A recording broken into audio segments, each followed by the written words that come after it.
business because I'm a little rusty on the broadcast. I don't even know who is on each of these teams. So we're going to just get right into the action here. Puck dropped about 30 seconds ago.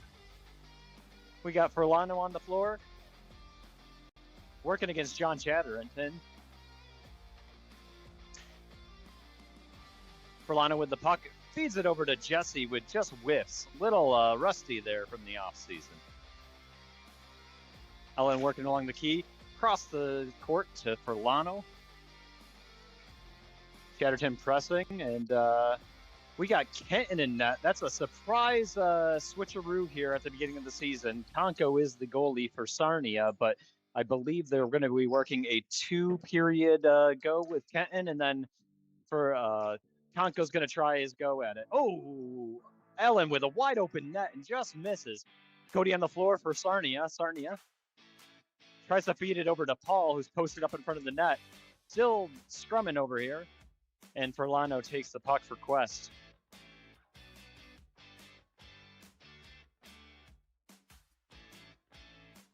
Dan with a shot on net. Brett with a great save. Keller with the puck. Up against the perennial defenseman of the year, Paul, who's posted up in front of the net. Cody with the shot through traffic, and Brett gets a piece of it. Keller in the corner tries to feed it out, but Paul playing defense, keeping a stick readily on him. Scrum against the wall. Cody comes up with the puck, feeds it over to Dan. Dan shoots a little flopper there that goes wide of the net. 12:48 left in the period. We have 0-0 score. Ellen in the corner, posting up against her boss, Dan. Cody with some full court press here against Jesse. Jesse feeds it in the corner, drops down to Andrew. Paul with the puck.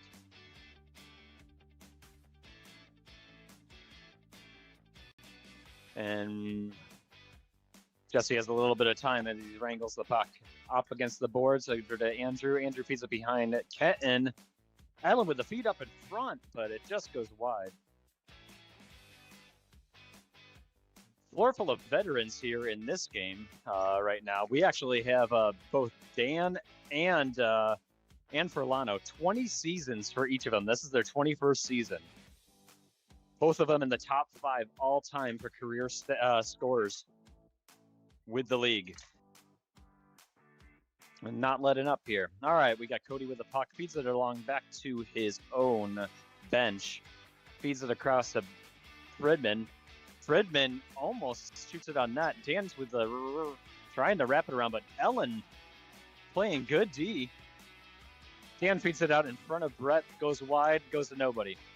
Oh, and Brett with the first windmill of the season. Furlano all the way from his net with a shot on Kenton. Both goalies are settling in really well here for the first night. Temperatures outside are 78 degrees. Not too shabby, actually, in the gym right now. I thought it'd be a little hotter.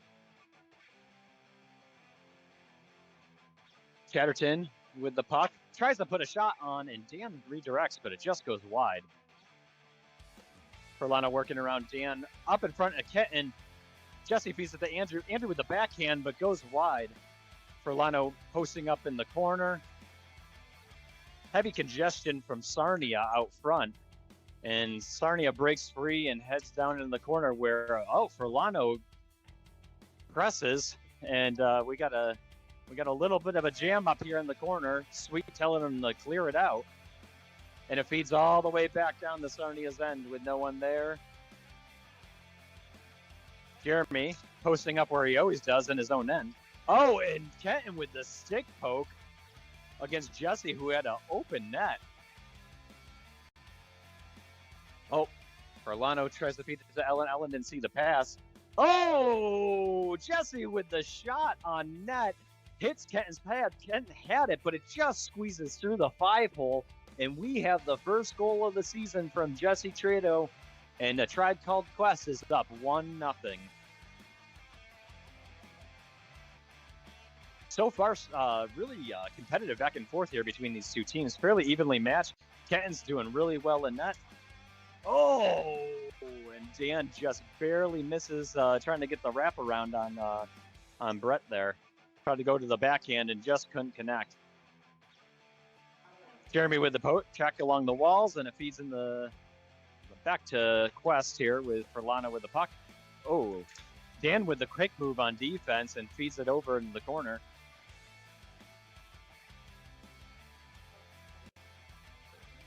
Allen slowing down the pace of the play. Andrew with a shot, and it goes off of Kenton's mask and feeds right back out to him off the netting. Dan tries to sneak around Furlano with I don't know, it might be like his third or fourth block of the game. Looks like Sweet is actually keeping score, stats, and reffing here. If you are interested in helping the league here and getting here early, especially for these 6:30 games, always need stat players, always need broadcasters. It's a lot of fun to volunteer for the games that you're not in. Just stay for one extra. Join the Discord chats for those various volunteering opportunities. Furlano with the great steal, and Kenton gets a stick on it. Oh, and it just goes 5-hole on Kenton. Second 5-hole shot on him. He had it covered. He was going down the cover, but Furlano just sneaks in there and squeezes it in there before he had an opportunity to cover the puck. That's 2-0 for Tribe Called Quest. Again, 6:30 action here at the RFHL. Oh my goodness. Just sneaks left of Kenton. Kenton didn't even see it through the traffic there. He didn't even go down.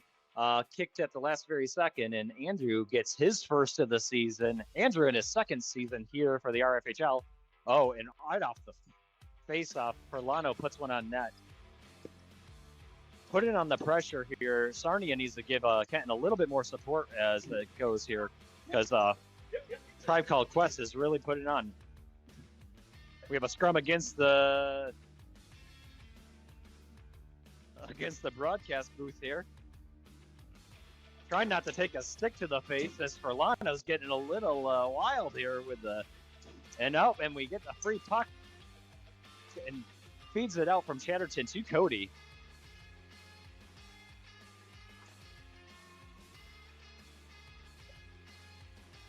And man, there's a lot of footsie being played here in this game.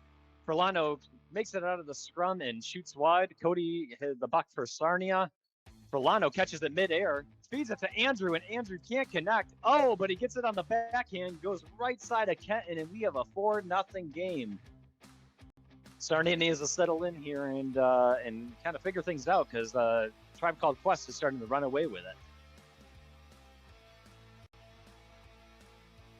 4-0 in the 6:30 action here on opening night for the RFHL 30th season.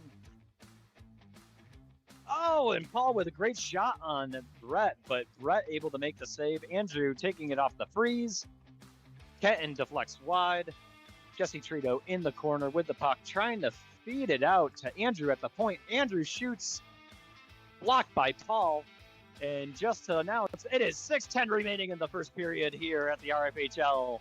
Up off the backboard, and Dan shoots wide of Brett. Andrew corrals the puck, shoots it down to Sarnia's end. Jesse swings around the arc and just shoots wide. Goes on the back of the net. Whistle with Dan with the puck.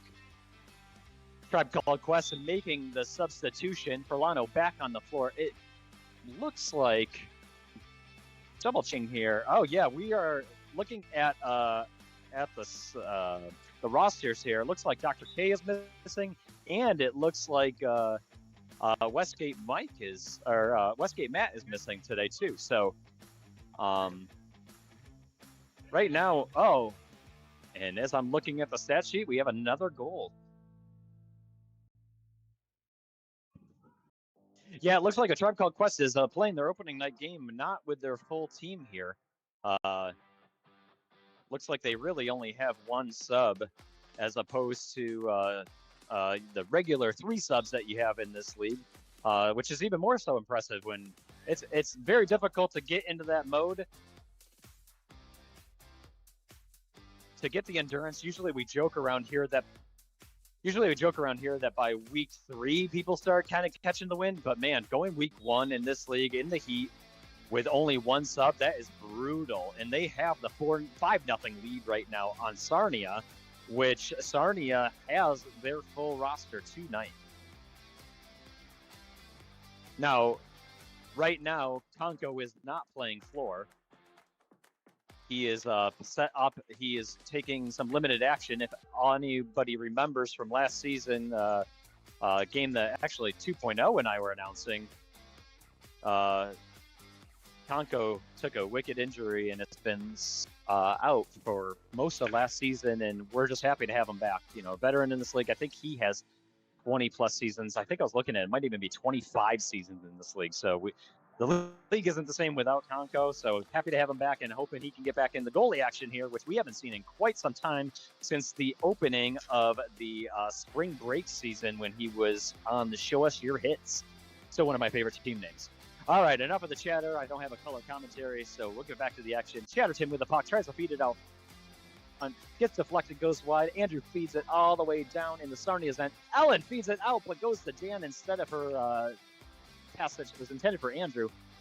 Feeds it across, just misses Furlano. Furlano chips it. Getting foot saver here. Getting the warning call from Sweet to watch the body.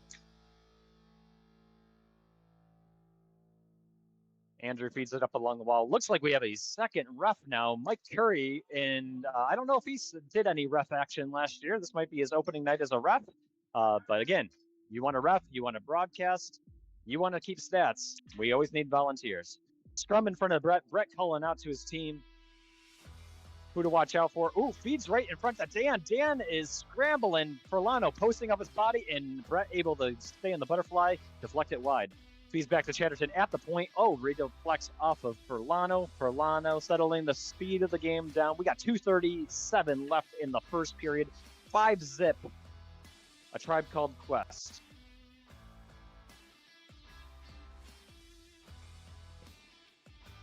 Furlano taking it on his own. Hits Chatterton in the backside.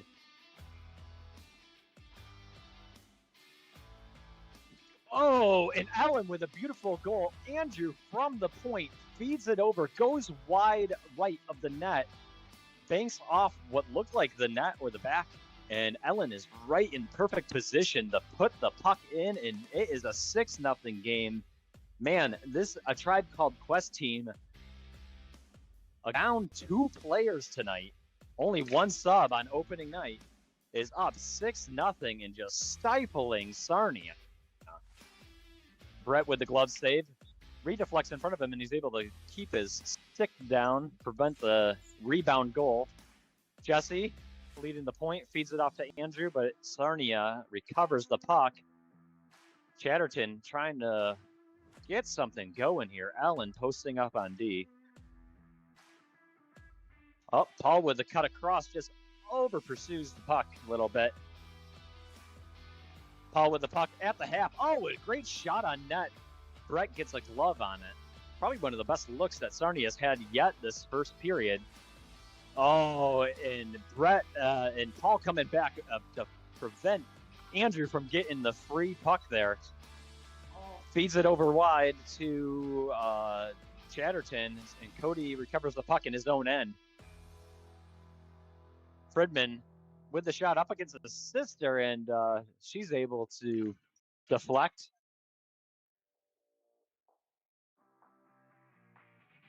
Keller with the long shot through traffic, goes wide, feeds it back up to the point, against the wall. Cody with the backhand pass to Paul, trying to get something working. Cody with the puck, gets it out front, open. Oh, and Brett is able to post up and get it, and Cody is just shaking his head, wondering how did that not go in? Jesse back and forth to Andrew. 15 seconds left. Cody with the long shot. Brett recovers with, and we got 6 seconds left. They're just feeding it down to the corner. A Tribe Called Quest looking to get the breather here, as they just finished the first period of 30th season action here at the RFHL. We're happy to have you. It feels so good to be back. Man, I'll tell you, the Discord was quiet over the summer. It was a bit sad, but we all know we all have our things. We all have a family. We all just have our different times that this the league is a focus for us. And man, this week after the pretty wild draft that occurred, man, I was on a business trip. I checked things out late, and I looked at the draft, and I thought to myself, what the heck happened here? This was crazy. Goalie drafts. What are you going to do? So, yeah, I mean, and ever since then, ever since the new team channels got set up in the Discord, man, that place has been popping. So it's been a lot of fun. It's been fun to start the chats with our current teams. It's been fun seeing the commentary in general, and already the razzing. I'm excited to see Chirps of the Week get picked back up again, because, man, there's been a lot of chirps in general. And then also, too, just chatting with old teams. So if you're in the league and you are in the Discord, know that you can still communicate with your old teams. I mean, you heard it from 2.0. Firestorm had probably 200 comments today, but that's just us. We're ridiculous. So yeah, lots of fun. Lots of fun to be had in the Discord. It's been a great extension of the league to make it not just about Wednesday night, but really all week long. So check it out if you haven't. That's the place to be. We have 6-0 here in the opening period of the first game. Just updating the score bug to say the second period, kind of getting in the swing of things. We don't have a preseason here, folks, so everybody's a little rusty. The floor players are rusty. The broadcasters are rusty. We don't even have a stat keeper tonight, so that's being done by Sweet, who is roughing and stat keeping. So the stats are going to be rusty. And if you want your blocked shots, don't make the ref keep stats, because you're going to miss them. So, yeah, we had Kenton in net. Now, typically for Sarnia, it should be Conco. Conco's easing in after the injury from last season. He should be here for the third period. Kenton is manning the net. They are in good hands with Kenton. Kenton played for Firestorm last year, and he had great stats. I think he was at like 86.7 or something close to that when I was looking at the last season stats. He posted up well. Now, Brett had the highest save percentage of last season. He was an 88.5-ish. Number one goalie last season, according to save percentage. But, man, last season it was really tight when it came to the goaltending for the most part across the league. So, we keep saying the parity in this league keeps getting better and better. Teams get closer and closer. There's not usually a dominant team anymore. But maybe the season's changed. We got a 6-0 game here. I just want Sarnia to get their first goal. I'm ready. I have a goal chant ready for them, and I haven't gotten to use it. So, Sarnia, get something going here. Back in action in the second period. Ferlano, Keller, and Jesse Trito out on the floor. Again, they are down 2 subs tonight. Chatterton wraps it around his goaltender's net, feeds it out with Andrew getting a puck on it, goes up against the net. Dan trying to catch it out of midair, feeds it against the wall, and it goes to blue. For those of you just watching, Sarnia is in the gold. It is not yellow. It is a gold team. And we have a Tribe Called Quest in the blue. Ferlano setting up behind his own net, trying to get a clear. He looked like he wanted to take a shot and holds off there, feeds it to Andrew, who pushes it in the corner to Jesse. Sarnia pressing into the corner, feeds it out and just goes wide. Back into Quest's own end. Ferlano with a long shot goes wide of Kenton, and Dan trying to get it in, and no, oh my goodness, I thought Sarnia might have had their first goal, but Brett somehow lands on top of the puck and stifles Ferlano there on the opportunity. Or not Ferlano, because that's on their end. That was Dan that was attempting there. Again, I said, broadcasters are rusty tonight.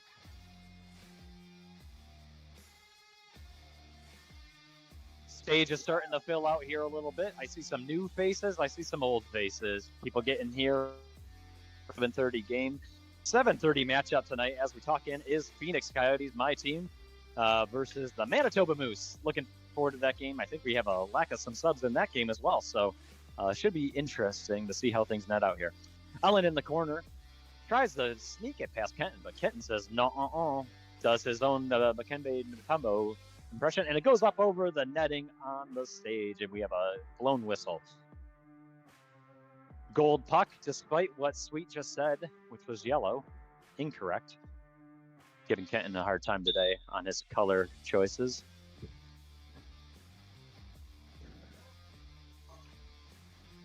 Fridman behind West net trying to get something going. Cody with the puck down near the benches, backing up against Keller, who's keeping a stick on him. Oh, and Cody tries to take it on his own. Tries the backhand, but doesn't get the puck off the ground. Cody feeds it across. Friedman not able to corral the puck. Oh, my goodness. Furlano feeds it in front of the net. Ellen had the puck, and it just couldn't trickle in. Kenton was turned around there. Up. Goal. Furlano with the shot goes off the backboard. Now, in this gym, only the backboard behind the net is triggers a whistle. Every other one is in play. You can bank it. You need to. Up, and Brett with the unnecessary windmill there. His first one was unnecessary too, but you know goalies, they love to do them. Fun. Feeds it down to Keller. Chatterton able to get a puck on. Friedman jumps. Got hit in the friendly zone and doesn't get the block according to Sweet because it was from his own team. Chatterton up at the point, tries to feed it in. Oh, Cody with the in between the legs backhand and doesn't go in. Brett is just in great form here today in opening week. Jesse between Cody's legs. Cody comes up with the puck between his own legs. A lot of fanciness here with the stick handling, but we got to get some shots in the net. Kenton over pursues out while Furlano is trying to direct his team with his head. Furlano, I noticed, is wearing eyewear this year. He had some a little bit of some nasty injuries last year when it came to the puck, so it's nice to see people using their proper PPE here. We have a scrum in the corner along the west bench, but it comes out and Jerbear with a shot on net, and Paul tries to put it in, but again, nothing for Sarnia at the moment. Dan with the puck tries to take it on his own. Little bit of a floater there as he gets his own rebound behind the net. Tries to do the wraparound, but goes wide of Brett. Quest with the puck. Jesse behind his net. And lots of laughter there from the stage. I have no idea why, because I have a headset on.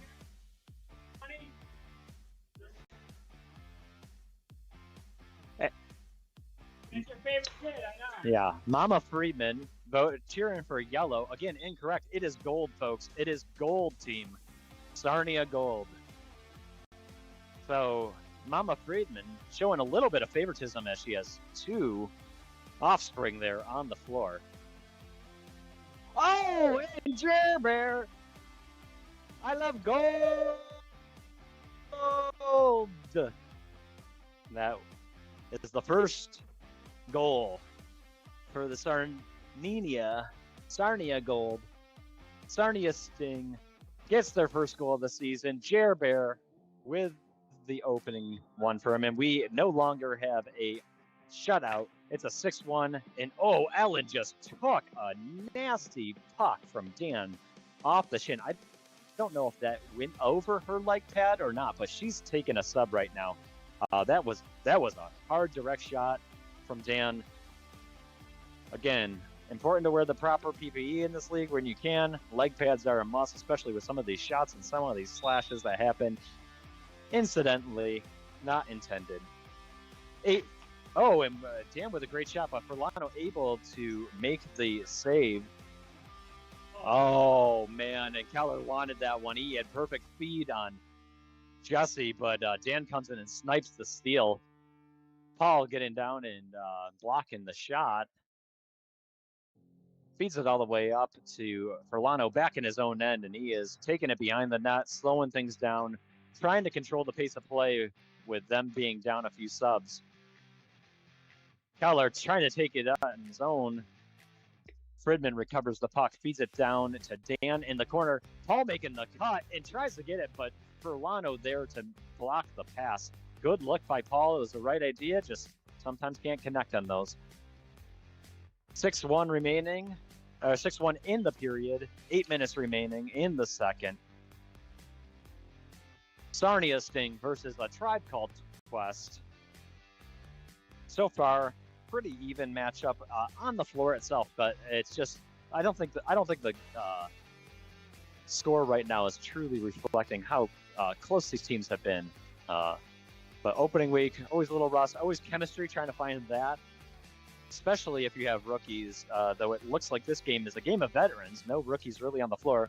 We will get a couple next game. Actually, one next game we will get with just my team. Brendan Silic will be our first rookie of the 30th season here. Bomber with the shot down to his old end, goes to Dan in the corner. Cody telling him don't pass, and he was not a good look. And Chatterton with a long shot tries to put it on net and does, but Brett with the save there. Perlano feeds it all the way back to Andrew, and Ketten stuffing the shot, catching it in his pads. Dan to Chatterton. Feeds it down to Cody in their end. Sarnia trying to make something happen. Oh, John with the cut, just can't connect. Perlano trying to do the same thing with Ellen as she's back on the floor after taking a quick break. Dan with the puck for Sarnia. Shot on net to Brett. John with the puck recovers and just can't get it in there. Cody with Sarnia feeds it to Dan. Dan looking, feeds it back to Cody. Cody wasn't ready for it. Cody trying to make something happen with 6:10 remaining in the second period here of opening night. 6:30 game of the RFHL 30th season. Brett with the freeze. Allen taking the puck. Over to Keller. Keller through Cody's legs, but no one down here by the broadcast booth as Dan recovers the puck. Dan with the throwback yellow, wearing a North Star t-shirt. That is from, I believe, the opening season of RFHL. That is a 15-year-old t-shirt. That t-shirt has seen some things. Dan with the shot on net. Brett able to just see it through the traffic. Dan gets the puck at the point, tries to shoot, just goes wide into the netting. Chatterton with a shot on goal. Dan recovers the puck. Sarnia trying to make something happen here. They're really controlling the pace here in the second half of this period. Oh, and Ketten with the stick save. Poke shot, and Brett grabs the puck.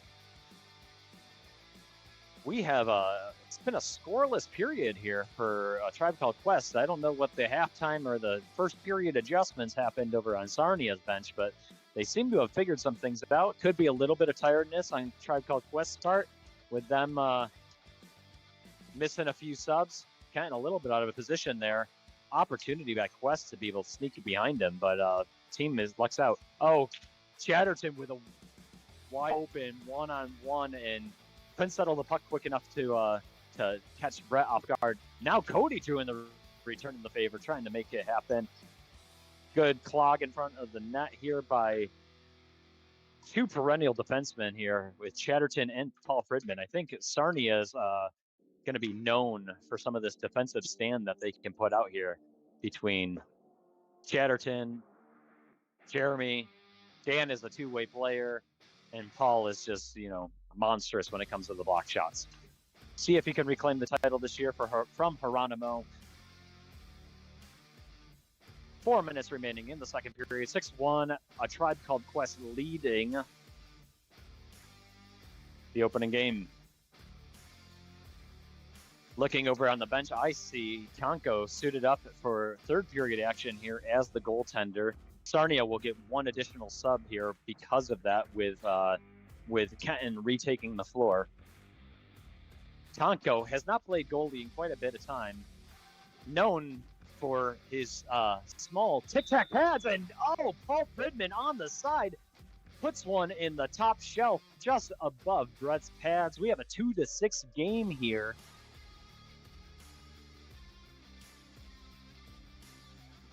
And I'm looking at my laptop here, and I'm wondering if the score bug hasn't been updating, because I just saw that my Wi-Fi was not connecting to my phone. I think so. If the score bug has not been updating, I apologize. Looks like my hotspot disconnected on me. So again, little opening struggles here in the broadcast booth. Soloing here, Brian D'Angelo with the opening broadcast for this season. I believe we may have Rob Anders sneaking in here for the third period, as I'll have my next the game at 7:30. I'd like to stretch and get ready. So I think Rob Anders is going to take some of the call in this third period. You'll be in much better hands with the mayor at the mic. He's watching the game. He was taking some footage for the newly crafted TikTok channel for the RFHL. We'll see how that goes. It'll be fun new trend. Keller with a shot just wide of the net, and Kenton covers the puck to freeze.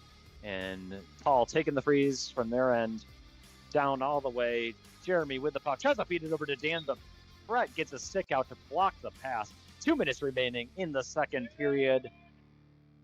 6-2 here with a Tribe Called Quest leading it, but Sarnia making a good second period stand, coming back, keeping it a 2-0 period for them to put a dent in this pretty big hole they got themselves in the first period.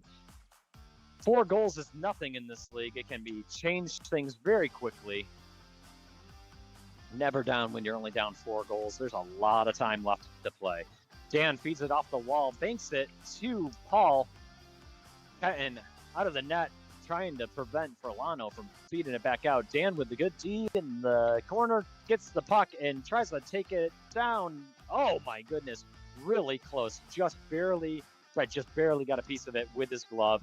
That was going in, folks. That was going in. Brett redirected it with his glove, just breezes off, and he's able to redirect and prevent the goal there. Great opportunity and look from Dan. Dan with a hard shot off of his pads. Fridman against Fridman down here in Sarnia then.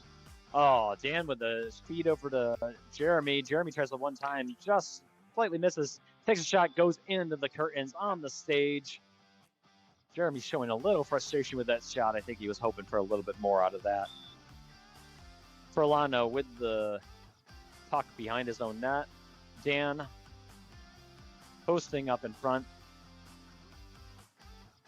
A Tribe Called Quest is definitely a little winded here. They're slowing down. I can see Furlano breathing heavy. Oh my goodness. Kenton didn't see the puck, couldn't find it. Ellen gets the puck and ends up getting her own rebound after her first initial attempt, and it's 7-3. Kenton wants that one back. I can tell he's kind of shaking his head.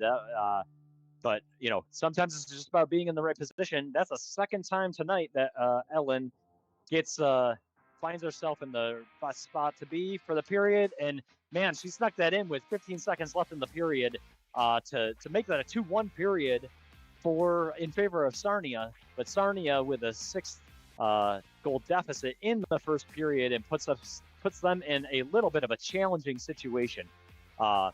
So we are in the second period, finishing the second period here, going into the third. First game of the 30th season. We're excited for it, folks. There's a celebration. It's the throwback 30 this season. We're celebrating all things RFHL. 30 years of memories, of lore, of logos, of champions, of non-champions, of legends that are with us and legends that have moved on. Looking forward to sharing a lot of those memories throughout the season on the broadcast, in the Discord, wherever we can do it. And looks like a Tribe Called Quest gets their second sub of the night. And gets their second sub of the night here in Dr. K, showing up for the third period. Yeah, we got Rob Anders here, the mayor, in the booth. Just showed up. He's going to take over as I stretch. I'm getting old. I need the stretch before these games. We got, as he's getting set up here with his mic, you can see Conco taking the net for the first time in quite a while. Really looking forward to seeing what happens here with him in net and his tiny little pads as he prepares to kind of take his goaltending debut here. All right, I'm going to leave you in the good hands with the mayor here. Thanks for taking over, Rob, and I appreciate it. And good luck in your game later. All right, ladies and gentlemen, the mayor is here to take over the broadcast. It's been an electric first 2 periods that I see. Sweet, you got any insight on this so far? Yeah, it's a pretty close close game. After one, it was, I think, 6-0. So since then, it's been 1-2. Sarnia seemed to find their footing footing, and I do think that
Hello, hey, all right, we are live. Sorry about that.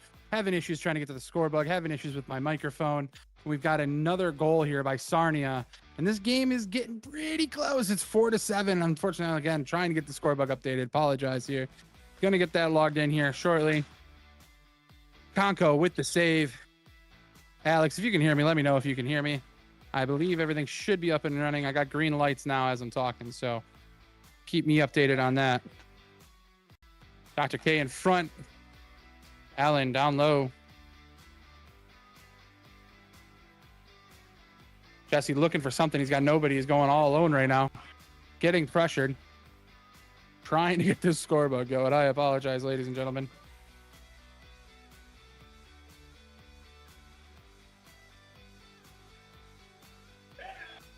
And Jesse with a goal, giving themselves another 4-goal lead here.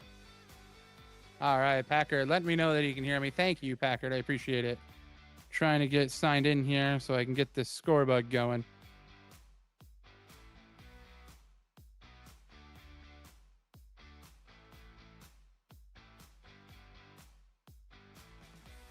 All right, high shot by Dr. K. It looks like I am in here to get this score bug updated. Thank you guys for your patience.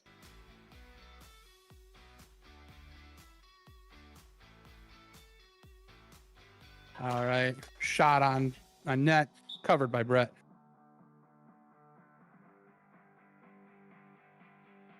Dr. K down low, looking for an option. He's got Ellen in front of the net. Keller going deep behind. Dr. K possessing the puck. No need to rush it. They've got a 4-0 lead at the moment.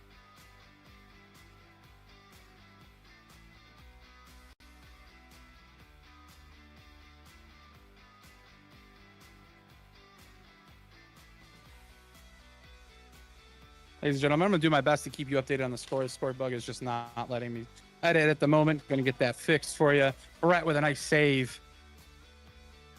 Score is 8-4. We have 9:30 left in the third and final period. Furlano coming down with a quick shot. Goes high. Goes right over Conco. Conco snags it up with his glove. Conco so far not looking too stiff for how he was saying.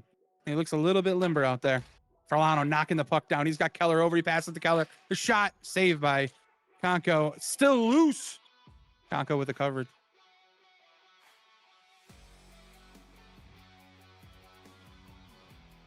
Cody with the puck. I can't see it, so I can't. You're asking me. Nope. Conco's saying it's blue puck because I'm assuming the puck landed on the back of the net.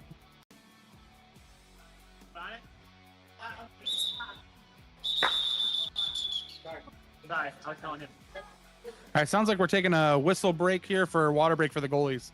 It is hot in the gym. We haven't played all summer. These goalies are a little bit gassed. So assistant captain Jesse made a good call out asking if we can take a quick water break for the goalies, which is a good opportunity for me to get this score bug up and running. Oh, and the camera fell. Hey, sweet. I got reports that the camera has fallen. Sweet said, okay, we'll try and get that taken care of here. Thank you for that, Packard. Packard, you're getting MVP for this game for just coming in clutch when I'm needed it, knowing the all technical difficulties here. Microphone not working, score bug not working, camera falling. Appreciate the call outs there, Packard. Good luck in your game later today. Commissioner Sweet is up there to fix the camera. Let's make sure we're all good here, getting all situated. The goalie's getting their rest.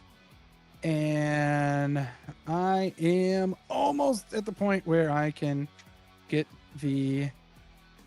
There we go. Get the score bug loading up here. Everyone letting us know that the camera is messed up. Thank you for letting us know that. Appreciate it. All the communication is always welcome. Helps with the stream. Hello, Mr. Dan. Camera should be good. We should be about live. Sweet's back out here. The goalies are well rested. The puck is blown. Whistle's blown. Here we go. Down low and a pass to Keller with a great angle and a shot on net.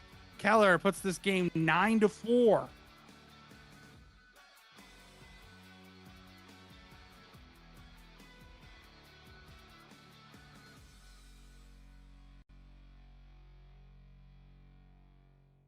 All right.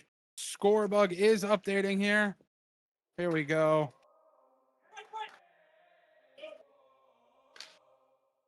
We are good here, ladies and gentlemen. I got that score bug updated for you. Pass to Keller, just missed out of his reach.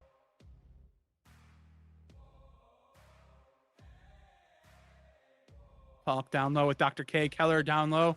Up to Furlano. Furlano with the puck. Looking for an opportunity back to Keller. Great possession game right now by Quest. Pass by Fridman.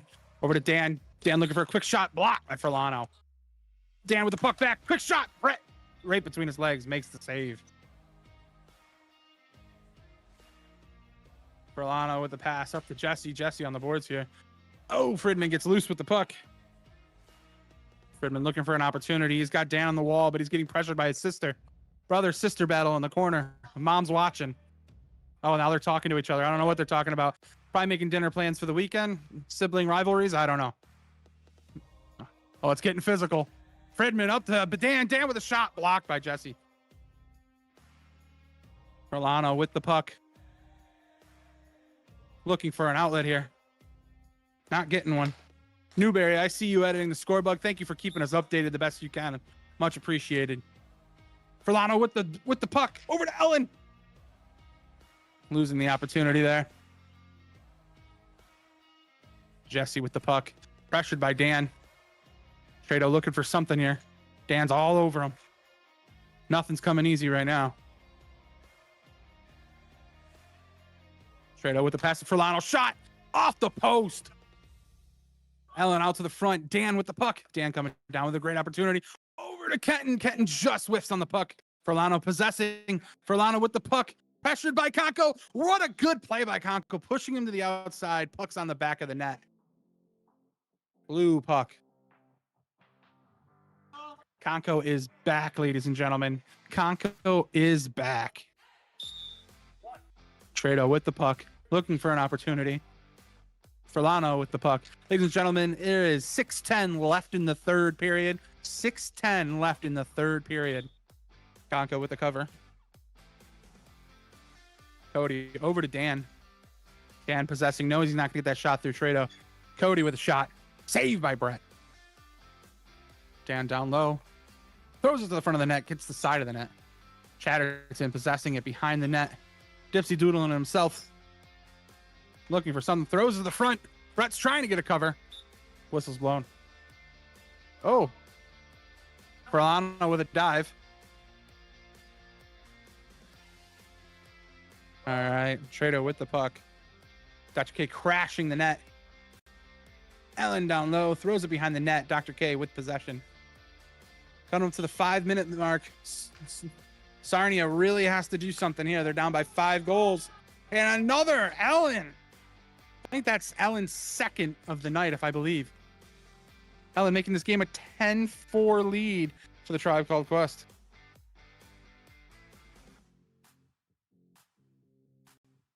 I mean, it's talked about every year that Ellen's getting better and better each season. And obviously this is the first game of the season, but she's already off to 2 goals, I think, right now.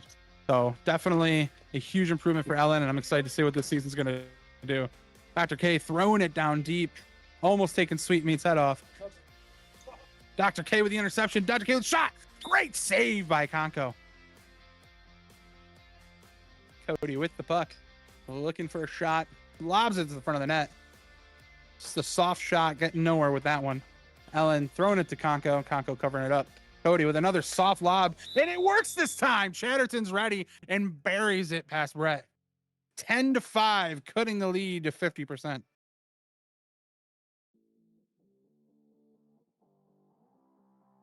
Sarnia just keeps putting on this pressure and played like they did in the second period. They have a chance. Cody with a shot that just goes wide. Furlano back out there.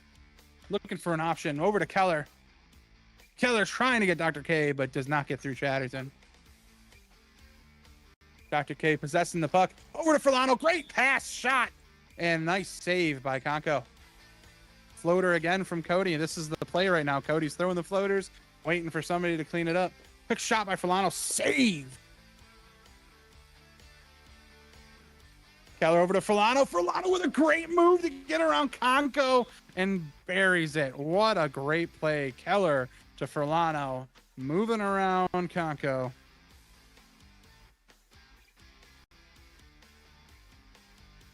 Got an 11-5 game. Goals just keep coming flush right now in this third period. Furlano with the puck. Over to Keller. Keller the quick shot. Dr. K battling with Jeremy down low. Dr. K going to get possession of this puck in the corner. Sees Furlano crashing. Just misses him wide. Good rotation here by a Tribe Called Quest, moving around, always having someone at the point at all times. It's kind of really hard to figure out who to cover and where to cover because they just don't stop moving. Shot goes off the ceiling, back to blue. Keller the quick shot. Conco makes a nice blocker save. Conco with the cover. Furlano wants a pass back to goalie call, but I think it was just a kind of bad handling by Jeremy, right back to Conco. Furlano takes it right off the toe. Oh, hopefully the mic didn't pick that one up. Hot mic. It was all jokes aside. All jokes aside. Cody with great hands in front of Brett. Brett making a nice leg save. Going in the corner. Dr. K with the puck. Keller hustling past Jeremy. Chatterton with the puck. Chatterton over to Jeremy. Jeremy has an opportunity, but he misses. Dr. K almost got a slide on that one. I think it was just a slip of the legs there. Conca with a nice save. Oh! Dr. K taking a shot up high, battling with Cody. Great battle.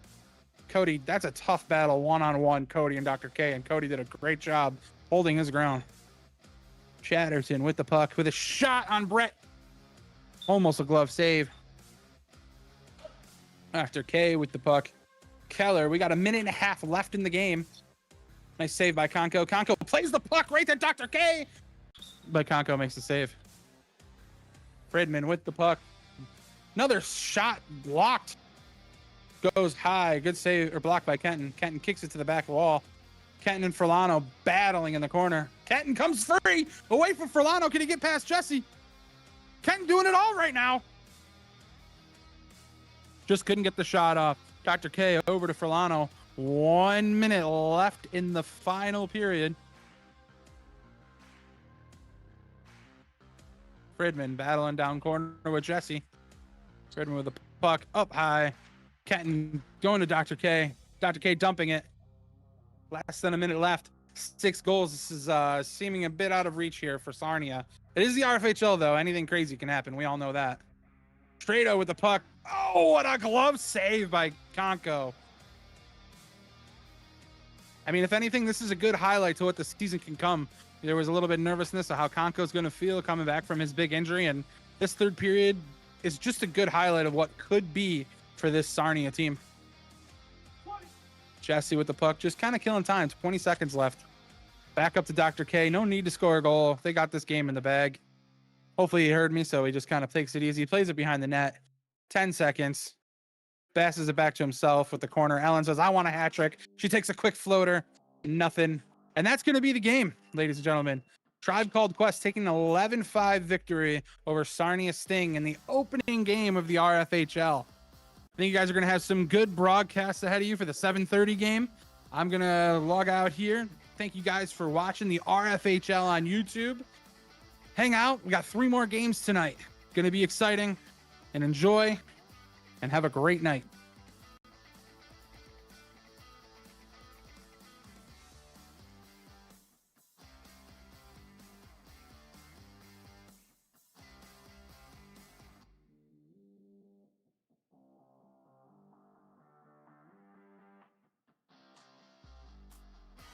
No.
Ladies and gentlemen watching the RFHL, I totally lied to you guys. I am broadcasting the 7:30 game. 7:30 game featuring the green Phoenix Coyotes versus the bright, vibrant, teal blue Manitoba Moose. Manitoba Moose led by captain and goalie Steve Kazmark with a overall 24 wins in the net. Going up against Mark Zegers, the captain of the Phoenix Coyotes, with an overall 29 wins in net. This is definitely going to be an exciting game. We got two goalies with over 5 shutout periods in their career. Mark having 9, Kazmark with 6. High scoring? I don't know. We'll see. We got 2 great goalies, but we got 2 great goal scorers.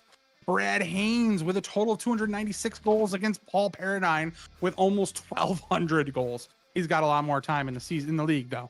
But the game has started. Brad ripping a shot right off the get-go. Mark with a coverage. Speaking of Paul Paradine, I don't see him over here. Well, I do see him on the bench, so never mind. We have pretty much almost full teams here. Brad with possession. Over to Petrie. Petrie with a shot. Mark with a nice save. Kyle, a quick shot on Kazmark. Can't get it off the floor. Brian's trying to possess it, could not. Brad getting pressured by newbie to the team, Brendan Silicar. How's he going with that? Brendan R? I'm not too sure. I'm just trying to look at the stat sheet. I'm not too sure what he goes by here. Brad with another rip. Just goes wide on Mark Petrie, or Brandon, clearing that up. Sorry, Brendan, Brian, everybody going to get these names mixed up a little bit. First week, just got to get those jitters out. Brendan with a quick shot off the side of the net. Kyle with possession. Haran watching. Kazmark staying low. Not going to get anything low around him, trust me.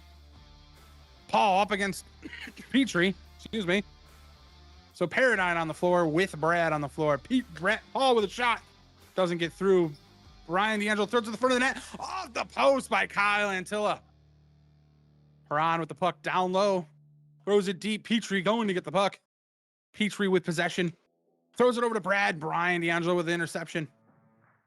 No clear lane for Paul. Over to Brian. Brian looking for a play. Throws it to the net. Just goes high. Kyle with the puck down low. Looking for an outlet. He sees Brian up high. Brian with a shot. Nice save by Kaz. Brad with the puck. Brad looking for an opportunity. Just throws it deep to his dad. Nice little father-son game going on here. I think this is probably the 2nd or 3rd season I've seen the father-son duo lined up together. Paul with the puck. Quick shot. Blocked by Bob. Brad. Can't get the names together right now. Paul behind the net looking for another 2. Take quick shot. Goes high. Right behind the net. Brian with the puck. Brian throwing it to the front. Can't get through. Paul tries to pinch in. Bob with the puck over to Brad. Everybody's getting back. Great hustle already here by the Phoenix Coyotes. Great shot by Petrie. Almost a high, in my opinion. Paul with the puck. Oh, Paul just could not get it. Bob and Paul going at it here in the corner. Paul's taking it easy. Knows he's got to kind of give Paul a little bit of space here. Kyle with possession. Tries to get it through Brad. No luck. Petrie throwing it down deep. Mark just going to cover that real quick. Get the whistle. Giving Paul his perfect opportunity to rip a shot that just stays low. Shorts. Petrie has the puck over here. Goes behind the net. Brad going to pressure, and Kyle Antilla can't get it through Brad. Tries to do some fancy footwork between his legs. Brad over to Petrie. Petrie with a shot. Nice save by Zeger. Paul behind the net, getting pressured by Bob. Goes to the back of the net. Not in the net, but on the back of the net. Paul with the puck. Paul with a shot. Oh, off the glove of Kaz. High in the air. Kenton looks like he's subbing here. Looks like we're going to be short a player for blue. Trying to see who we're short on that one. Probably Shane Humphrey. Shane, thank you, Jesse, with the info. I am short my color commentator today. I think Bob was supposed to be here. But Bob, just like me, probably forgot he was broadcasting the 7:30 game. So, Bob, if you're watching this, I'm waiting for you. Brad with the puck with his quick shot. Just goes wide. Curry plays it around the net. Brad's got Kenton up high. Kyle with the puck. Takes a quick shot. Kyle's been out there for a long time. He's going to need a change soon here. Over to Paul. Paul with an opportunity to shoot. Just a nice save by Kaz. Curry to Paul. Paul, another shot. Kaz with a save. Kyle, another shot. The shots are just flying left and right, ladies and gentlemen.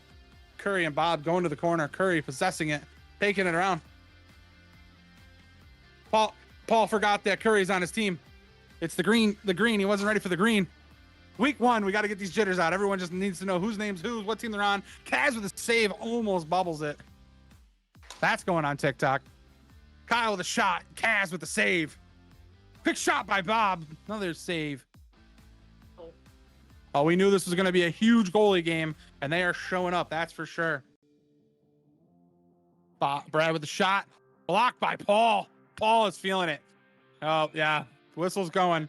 Paul's feeling that shot. Brad shoots about 100 miles per hour without a slap shot. So, yeah, that one, Paul's going to be feeling that one. Well, hopefully Paul's going to be better. Let's take a quick look at these career stats. We got career stats brought to you this year by Mark Ziegler. Great job. Kind of going back and taking the time and looking up every stats. Paul's taking a nice shot to the Weblez there, and he's gonna be wobbling for a little bit. Let's let Paul cool down for a little bit here. Let's take a look at these Phoenix Coyote team. We got Paul Paradine, Kyle Antilla, rookie Brandon Silic R, Brian D'Angelo, Mike Curry, and Dan Thiesing. We got a really well-rounded team. Some power, some speed. This team can really do what Mark wants them to do.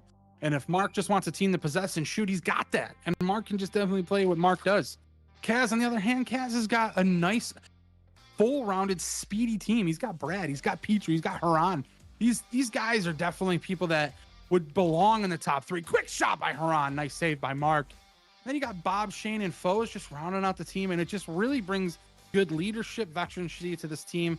And these 2 goalies are just top-tier goalies. I think it was talked about on the podcast that it was going to be a low-scoring game, and it's definitely going to be. Rookie Brendan with a great opportunity with good hands. Right in front of Kaz. Almost gets a good shot there. Haran with a shot. Mark with a save. Down low. Bob going to get the puck here. Bob to Haran. Haran with a quick shot. Just goes wide. It's loose in front of the net. Brad's got possession, and everyone's giving way too much space. Haran alone. Oh, good look by Brad. Bob with the puck. He knows where his son is at all times. The shot just goes high. Watch the camera. Camera might get messed up again.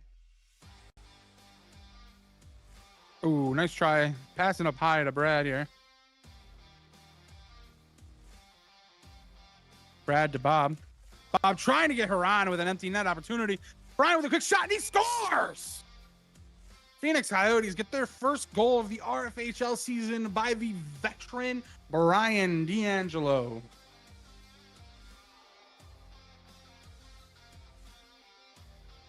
It's a good way to pad those career stats of a 325 goals for Brian D'Angelo.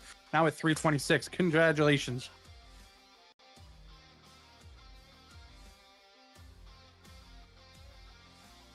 Brendan with a quick try here on the backside of the net. We got Brad with the puck. Brad trying to throw it to the net. Mark covering it up, not getting anything loose there. Brian just running right up again. Brian just coming out with fire tonight. Knows Brad's got it. He leaves the puck. Oh, almost with a clean pick. Brian over to Thiesing. Dan trying to possess it. Blocked by...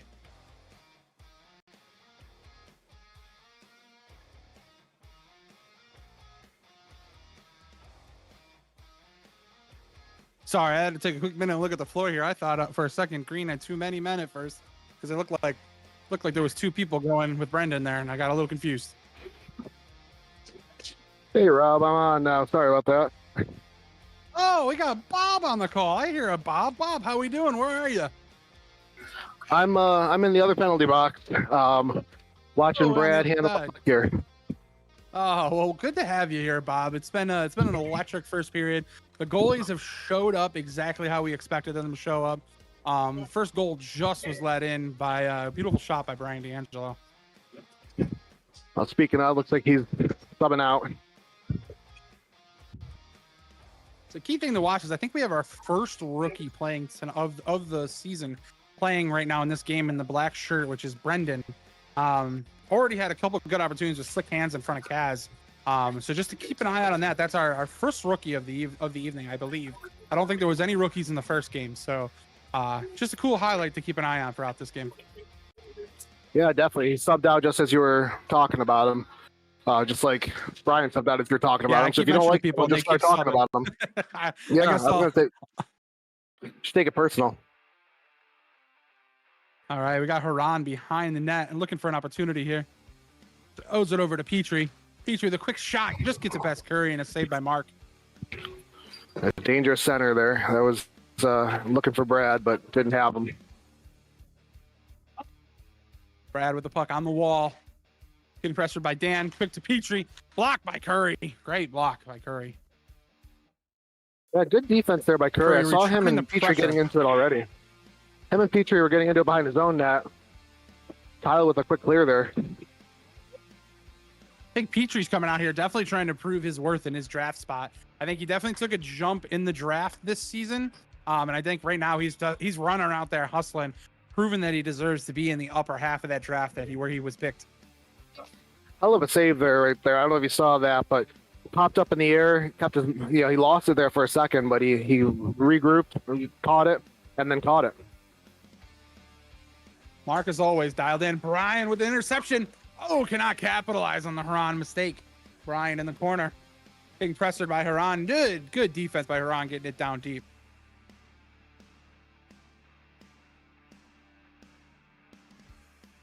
You got your rookie back out on the floor there. Brad with the puck, getting pressured by Antilla. Over to Haran. Probably quick shot, saved by Mark. Inadvertent whistle by Premature Kurt there. whistle by Kurt. The older age, the more issues we have with premature stuff happening. So I think the stoppage should be brought to you by AARP. Kyle with a quick shot. Petrie and the He's got rookie a lot going of head follow to head through in the on the corner. stick there. Yeah, I don't know if you saw that follow through on the stick there, Rob, but that was pretty high.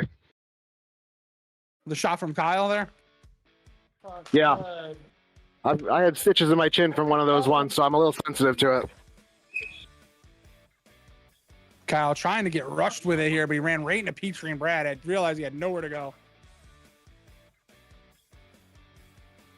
Petrie and the rookie in the back. Rookie taking advantage of a mistake. Oh, passes it right to Brad. Brad weaseling around Brian. Brad weaseling Dangles around on Kyle. dangles. Over to Haran. Haran with a shot. Saved Quality by play Mark. there by Brad. That was 100% Brad's doing there. He dangled past D'Angelo, dangled again, set up Haran perfectly at the point, and Mark just got big. I mean, that's exactly what you'd want somebody like Brad, and that's why he's usually a first overall pick. I mean, it's definitely the shock of this year, the talk of the draft this year is how he dropped in the 6th round. But again, Brad hands to Haran with the finish. But yeah, I mean, everyone's talking about Brad's got his revenge season going because of his draft spot. But I mean, I've had conversations with Brad before, and he honestly, he doesn't like being drafted so early. So I think this year he might be honestly content with going sixth overall this season. I mean, he's still first round pick, but kind of just affects his like overall number. And I think that's something that he was kind of looking forward to, but see how that affects future drafts though. Yeah, like the lower you go, that means the higher your teammates are. So it doesn't hurt unless it's hurting your pride. But it's funny that you're saying that Brad was kind of nonplussed by it, because Brad just plays nonplussed all the time. I very rarely have I seen him really fired up. Exactly. He's a very chill-minded and soft-spoken individual, but when he gets heated, he gets heated, but he definitely plays the puck the way he plays the puck, and his hands are just filthy. And just on that last goal by Haran, it wasn't a selfish play of I'm just going to take a ripper from the point. He found his opportunity, found his teammate, and made a great play. This is the chemistry line right here, though. Sean, Brad, and Bob. I really want to see how, as I said, Sean gives a great pass over to Brad, but in a little bit in traffic. Bob's going to clean up. You That's said it and it happened. connection. As you said it, it was happened. beautiful. A great Petrie to Bob to his son Brad for a 2-1 lead here for the Manitoba Moose. I don't think Bob looked at him. I just think he knew he was there. Oh, that's still going to be the dangerous part about this whole season is that's that's exactly how that's going to play out is that father-son connection where I feel like Bob's barely even going to look half the time. He's just going to know where Brad's going to be. And if he doesn't, he's going to be grounded. Sneaks one past goal there, and Sean pokes it in. That was going to trickle in if Sean hadn't poked it in, but it was just, Mark couldn't get a hold of all of it. This team is coming out hot that line coming out hot, just as you said. The chemistry's there, they're playing well, and we're moving to a 3-1 lead right now for the Manitoba Moose. I want to see this Kenton on D'Angelo matchup here. Many of you may not know this, but Kenton and D'Angelo played on the same college intramural floor hockey team, Da Bears. Oh, we got Paul back in the game. He's getting ready for a line change. I feel like you might have missed that one, Paul or Bob, but Paul took a vicious shot to the lower region, and he was not feeling too good. He had to sit out for a good probably 5 minutes or 10 minutes so far. I was wondering where Paul was. I was going to ask you about that, but that'll take down even Air Canada. All right, Haran with a nice interception. Bob down low. We got 30 seconds left in the first period.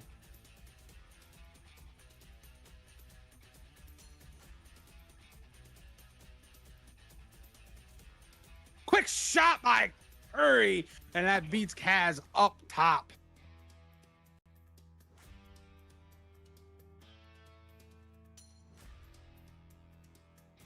What a shot by Curry, putting this game at a 3-2 game going into the second period.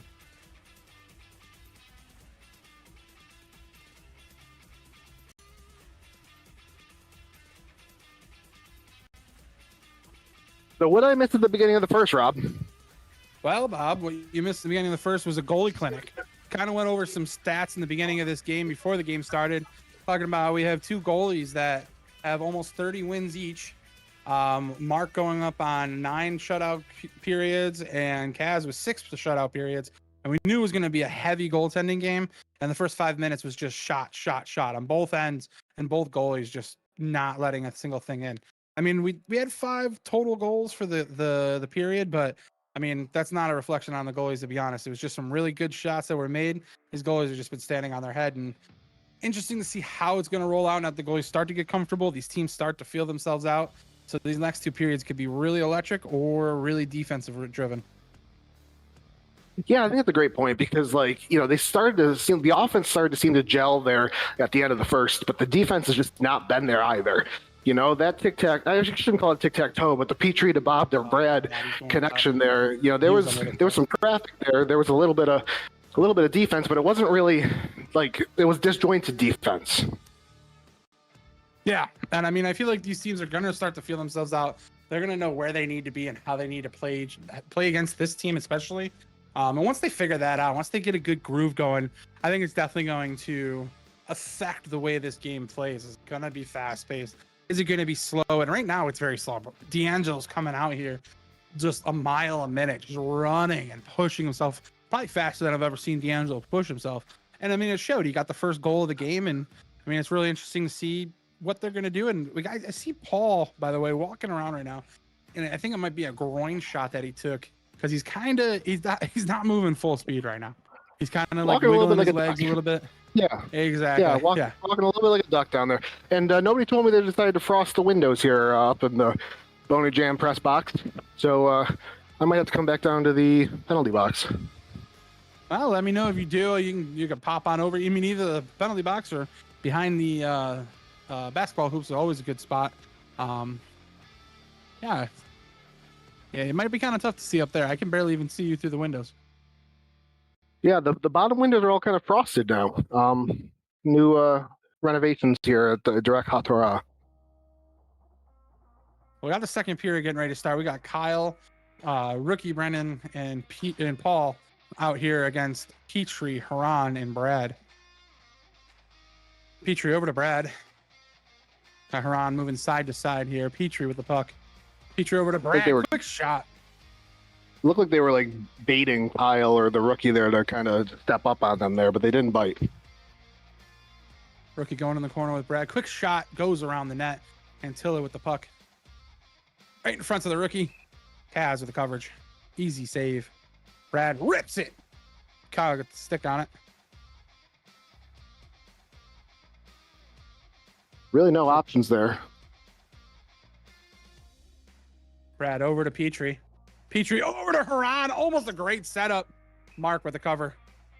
Just a with tad the behind puck. her on there. I think he needs to get to him a little bit earlier there. I don't know if there was no window there to get him to him earlier, but he waited a little too long on that pass. Kurt's definitely getting the jiggles here in this first game. He just had another whistle after the freeze. I don't know what's going on with Mark. We got to get those week one jiggles. We had Paul pressuring his own teammate Curry behind the net, and then we got Kurt just blowing the whistle prematurely over and over again. Oh, Brad with a nice spinning backhand. Yeah, that was pretty. Not a lot that Mark can do on that because he had another guy on his doorstep. He was trying to protect both posts, but he just was a little short on the near post.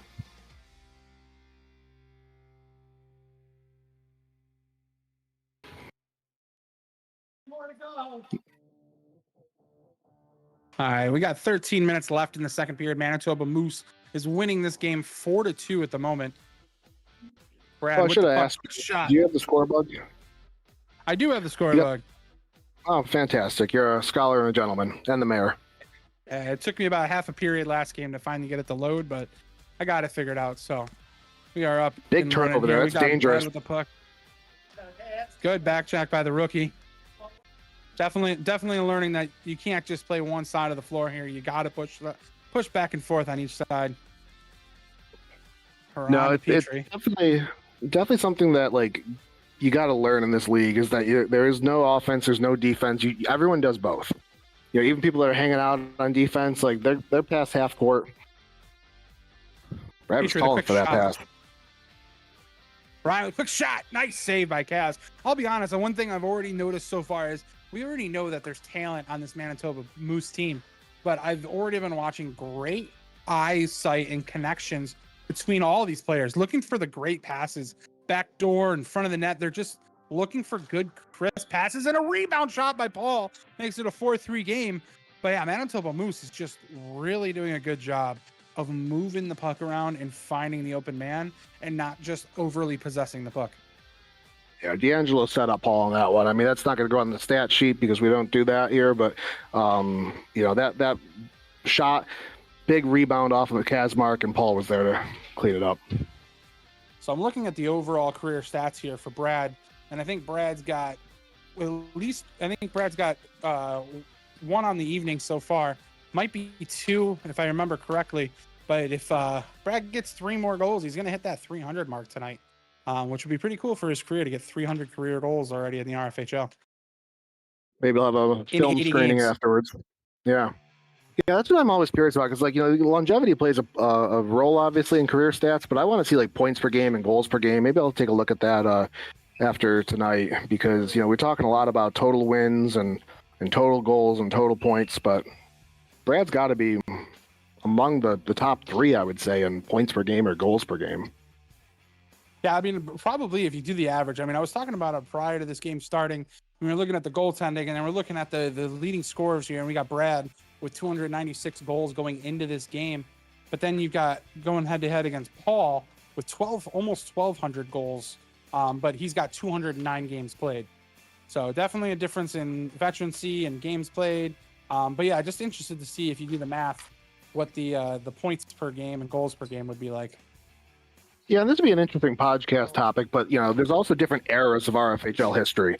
When Paul joined the league, it was a lot higher scoring. Maybe goaltending wasn't as great. Yours truly was in that. There was a time when everyone wore Conco-sized pads. So that might have played a role, but different eras in RFHL history probably impacts those total points and goals. As Kazmark snags it. Great save by Kaz. Oh, Brian with a block. Goes to the backhand. Blocked by Brad. Brian's hurt. He's gimping around a little bit. He wants to get off. Brad's taken 2 people out of this game so far. Quick shot by Brad. Just goes wide. Curry battling with Haran. Looking for the loose play. Blocked by Haran. Brad with the puck. Oh, doesn't take the quick shot. Possesses it. Saved by Mark. Brian finally gets off the court there. He was in trouble. Oh, Paul's asking for it. And it gets to him. Oh, I can't handle it. Man, he had a great chance there if he could handle that pass. Quick Oh, he put it shot off a blocked by Kaz hip. Kaz. That looked like it hit a hip bone.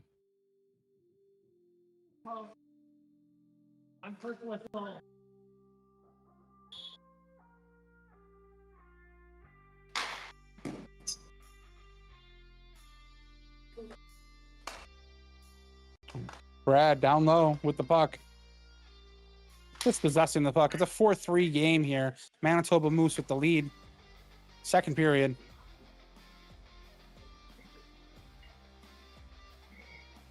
Up to Brendan. Quick shot. Nice play by Kaz. You know, part of me Brad wants with to the say Brent. interception. Oh. Whoa! Got a little trickery there. Cinnamon and gravy. That was a close one. Kyle, a quick shot right into Kaz. Bob floats it up to the front. Paul with the puck churning around the corner.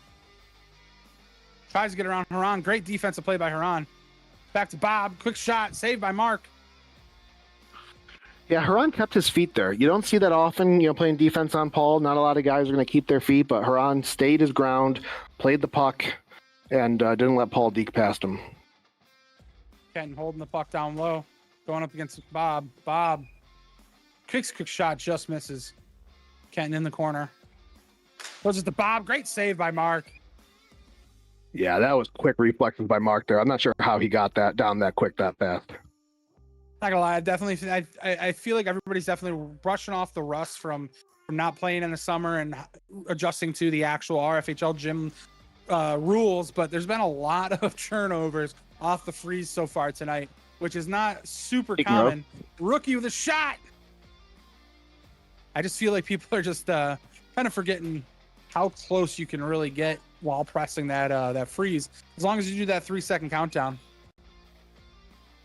Yeah, no, totally agree with you there. And the other thing that I'm looking for here is Brendan's got to settle in with Paul a little bit. Well, speaking of, he's cutting. Paul either doesn't see him or can't get it to him. But Brendan keeps taking the shot when he's got Paul open on the other wing. Yeah, definitely an adjustment. Trying to learn how the gym works, where your players are, and how this fast pace can be affected. Paul with control just cannot get it past Kaz's glove. Got to be one of his strong suits. Oh, absolutely. Great deflection play by Haran and Bob. Paul to Kaz. On Kaz, I should say. Yeah, Brendan's trying to force it to him now, trying but to feed it over to Paul in front. I was playing tight on him, and Paul almost kicks it in. Bob with This a Paul shot. Bob battle is nice. Paul with the interception. Quick shot by Brendan. Saved by Kaz. Brendan is hungry for his first goal in the RFHL. Kenton down low. Brad out. Good switch there by Brendan and Paul. I don't know if I didn't hear it from up here, but I don't know if they talked about it, but they just seemed to know where each other was going on D, even though they were switching spots. We got 6:10 left in the second period, and Kenton to Brad with a nice play just burns Mark, making this a 5-3 game. Manitoba Moose. Yeah, I don't know how Green left Brad open there. He's right there at the top of the key, or at the high post in the basketball terms, and just easy play for Brad. Wouldn't be an easy play for me, but it was an easy play for Brad.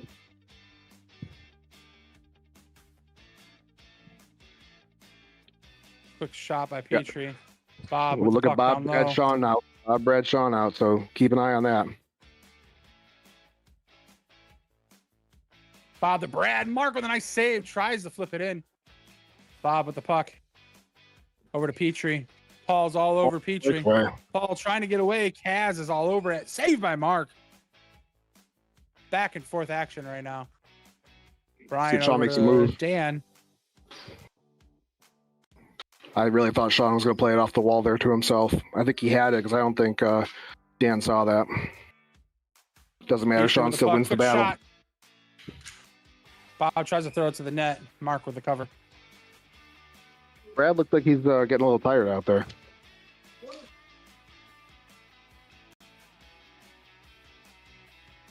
Brian going down deep. Taking it around the net. He's got time. Takes a shot. Nice save by Kaz. Petrie tries to play it over to Brad. Almost threw it out of the three-point arch. That could have been dangerous. Now, Brad and Sean both have more hockey shot IQ. saved by Mark. Yeah, big play sequence there. Another big glove by Huge Kaz glove Mark. by Kaz. I was going to say Sean and Brad have more hockey IQ than I'll ever have, but they're playing an interesting 2 high, 1 deep look right now that you don't really see in the RFHL very often.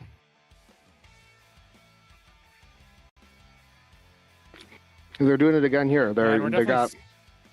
I don't know if it's fatigue or if there's a strategy here, but there's they're playing two back on defense, and they got Bob screening or kind of hanging out in the paint. I think it's just they're playing off of their strengths of they both kind of have the hands and the shot. So I think they're kind of being able to know that they can possess it up high if they need to. And Bob is just sneaking down low for deflections, just waiting for it. Paul with the puck. Brad all over and takes a quick shot. Not getting through. Another block. Blocks galore right now. Curry and Paul going at it again. Incidentally. I don't know if D'Angelo's played with Paul before. I'll be interested to look back at the archives and see if he has, but he was telling Paul, no, don't pass to me. And I don't think you need to tell Paul that very often. Yeah, Paul's definitely got the vision to know. I mean, it's good to communicate, don't get me wrong, but...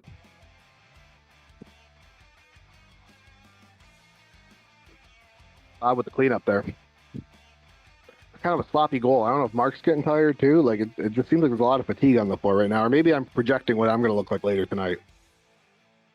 Yeah, I mean it's definitely first game in the RFHL of the nice throwback 30 season, but I mean, yeah, it's a hard one to kind of just adjust, get yourself back in the groove of things, and just kind of get the feel. Mark with a glove save, and Kaz with a glove save. Goalie's just trading it look so effortless.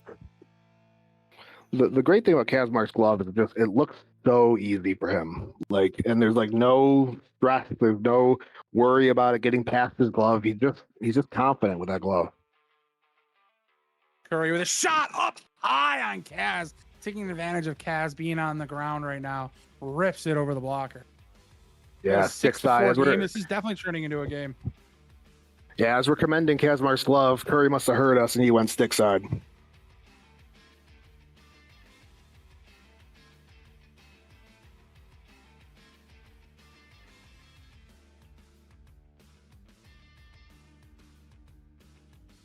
Great feed there by Sean. Exciting third period. Yeah, you know who's in this game? Brad. So if there's a third period, come down to last second, I like Blues chances.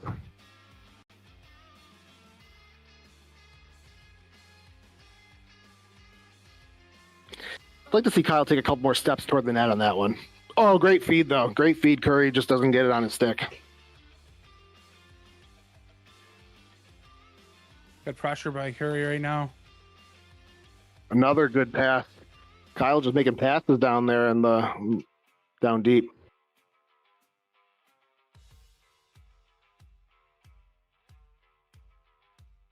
Which, you know, not to down low, shade, Paul but putting on the pressure though. Big rip by Sean, but Paul's got Kyle with them. Until the shot. Is that another? Oh, that's in the net. Trickles in, yeah. Yep. It almost looked like another glove save by Kaz there. I think it went off the bottom of his glove, off the top of his leg pad, it looked like from this angle, and just trickled in. We got a 6-5 game with 30 seconds left in the second period. This game is getting exciting, setting up for an excellent third period. You know, and I'd be remiss if I didn't say, like, you know, we're talking about Brad in the third period being magic. Don't forget we got Air Canada on the other side of the floor, so maybe it's not a foregone conclusion that if it's a one-goal game, Brad's going to win it. Because anytime Paul's got the puck as a goalie, as a recovering goalie, I still am afraid. There it is. As you just said it, 3 seconds left in the period. Air Canada Paul buries it, making it a 6-6. This is going to be a 0-0 third period game. This is going to get exciting. So if it comes down to the war of attrition, Rob, who do you get the advantage to in the third period? I mean, just based on the we have and who we're going up against, I'd probably give it to Manitoba Moose. I mean, you got Haran, who is he's kind of a machine. He won't give himself the credit for it, but I've seen that man just continue to push and not falter. You got Brad, who's young, but he does look a little bit potentially gassed out there right now. And Sean Petrie as well. But I mean, I feel like you're going up against Paul Paradine, D'Angelo, Curry. I mean, it's kind of an even matchup, but the only issue that your curveball is you got Antilla.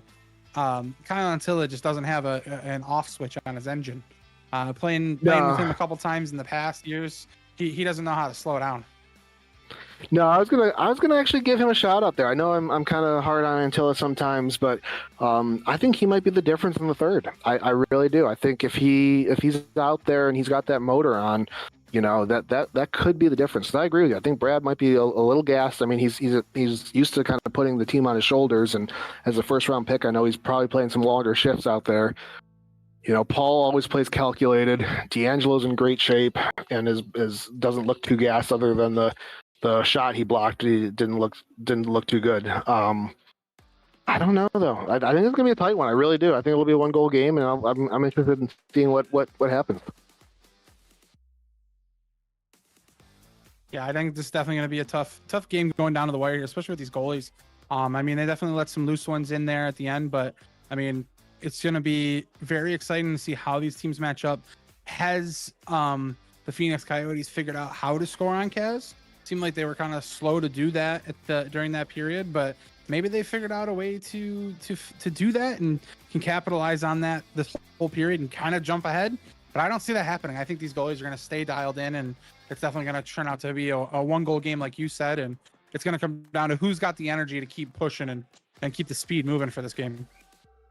And as we talk about it, I think these are the 6 highest endurance players on the 2 teams here that are out on the court right now.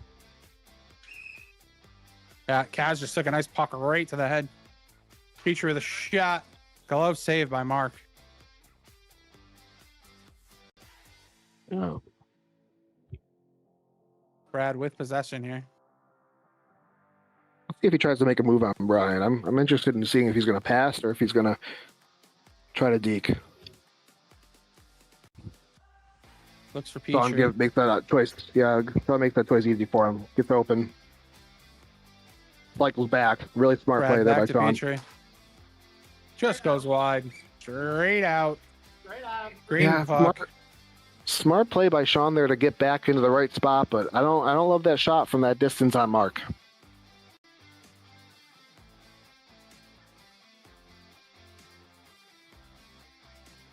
His refs are a little bit. Kurt's just got to get those bearings going. That's all. Next week, Kurt, I know you're going to be on your A game. Brian with a shot. Just goes high. We're playing against Kurt tonight, Mr. Mayor, and so I hope that he stays rusty all night. Yeah, let's hope those bearings haven't figured out in his feet by the time our game starts. Scoring his windup.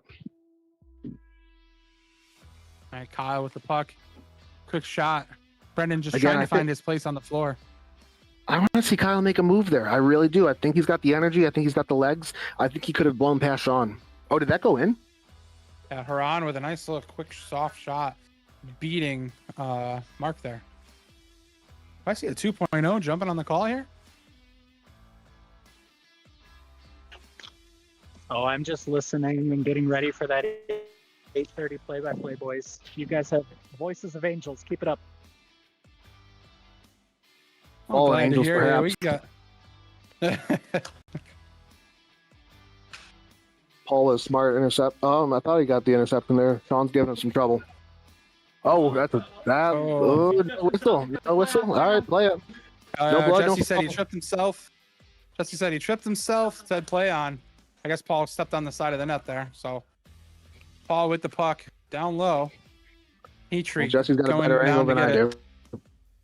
Brian with the interception. Brian, good shot. He scores. You can't give him that. You cannot give D'Angelo that. Spelled Guschiggins. Chiggins. This game is a 7-7 electrified game. I'm telling you. 1-goal game. I did not expect the goals to be flying off the shelves like they are, though.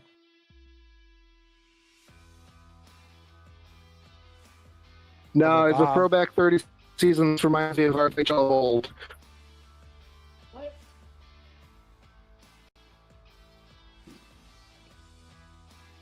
All right, Brad with the puck behind the net. Brad, a quick shot, just goes high. Thanks for shot on Paul. You know, Paul is incredible in so many ways, but he's not a shot blocker. I don't hate a shot by Brad. Brad with the block. Brian's calling for it. Paul sees him, but Brian pulls him over to him and leaves Kyle wide open. Smart play by Paul. Smart play by Brian. Brad, Paul with a quick shot. Brad with the puck. Rips it. Just goes over. Hey there, Bob. I'm going to let you run this broadcast for about 5 minutes. I'm just going to step off the call for about 5 minutes, and I'll be back, okay? Sounds great. You'll be in time for the thrilling finish. All right. I'll be back on the call So shortly. Paul takes a long shot on Kazmark. Bob tries to feed it forward over to the net, but it gets deflected over to Brad. Brad's looking for his options behind the net. D'Angelo on him. Brad's got Haran and his father with him. Bob comes back with it. Haran's on the near wall. Gets it over to Haran. Haran tries to get it to Brad. Brad just misses. Brian playing tight on him and subbing off as it's pretty exhausting playing on Brad.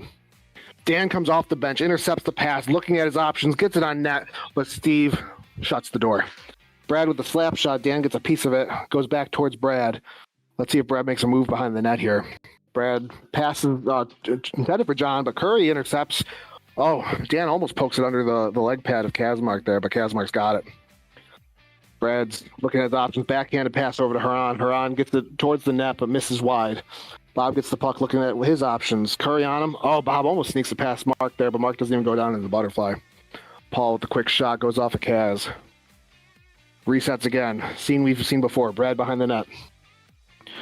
Brad throws a long shot on. Goes to Green. Green possesses, but Brad steals it. Brad's got his father in front of the net. Tries to get it to him, but goes a little deep. I think Bob didn't have a lot of real estate to work with there. Bob, and it looks like Curry down there. Pops out to John. And Mark with the save. Oh, it sounded like that might have gone off the post there. It hit something. I don't know what it was, but Kenton takes it. Paul easily steals it from Kenton and puts it right in the middle of Kazmark. There's a timeout here or something. It looks like Jesse might be hurt. I missed what happened down on the floor there. But there does seem to be a timeout. So 9 minutes and 17 seconds left to play in the third period. 7-7 game between the Phoenix Coyotes. I'd be more afraid of Coyotes if I were you.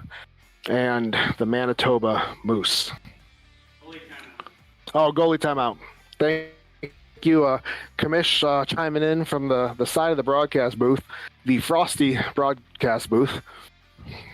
This stoppage of play brought to you by Pepsi AC and the 30th throwback season, as a lot of us are aging. Pepsi AC keeps you going.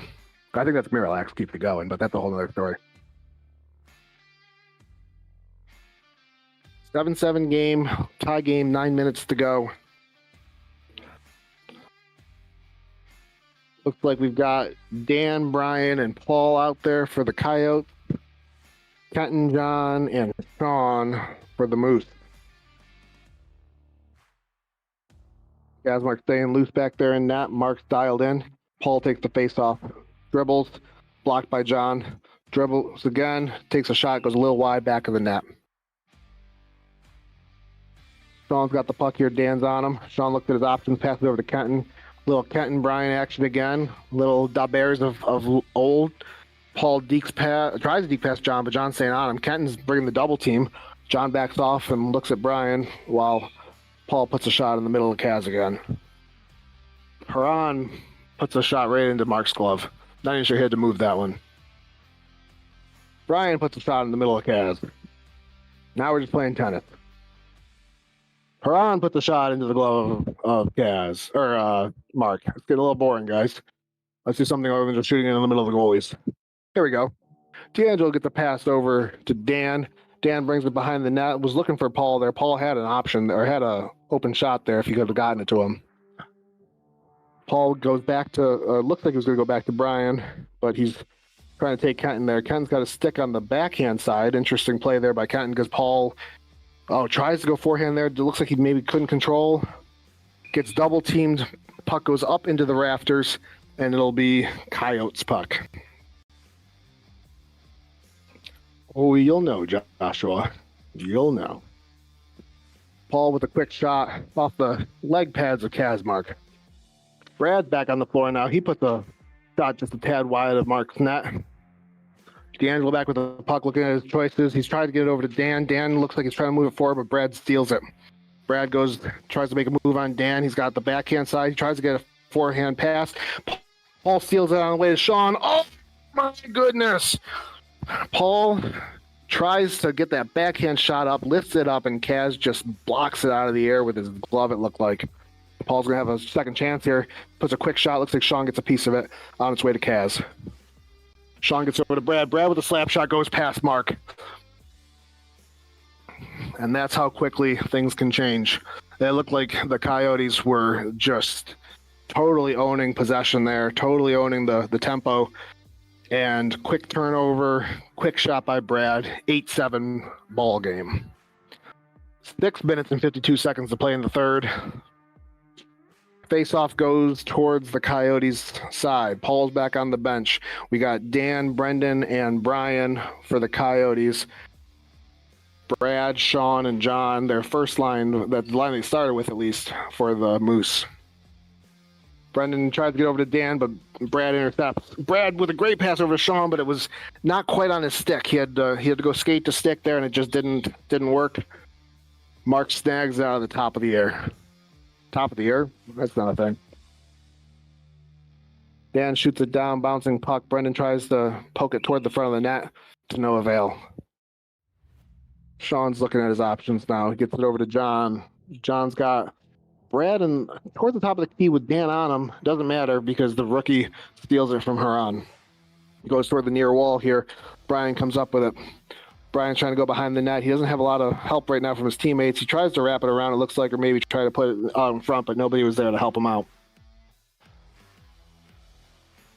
Huron with it now. Sean's playing deep with him. Brad's up toward the point. Tries to get it to Brad. Turnover almost. Dan's giving chase to Brad, but Brad's keeping possession of the puck.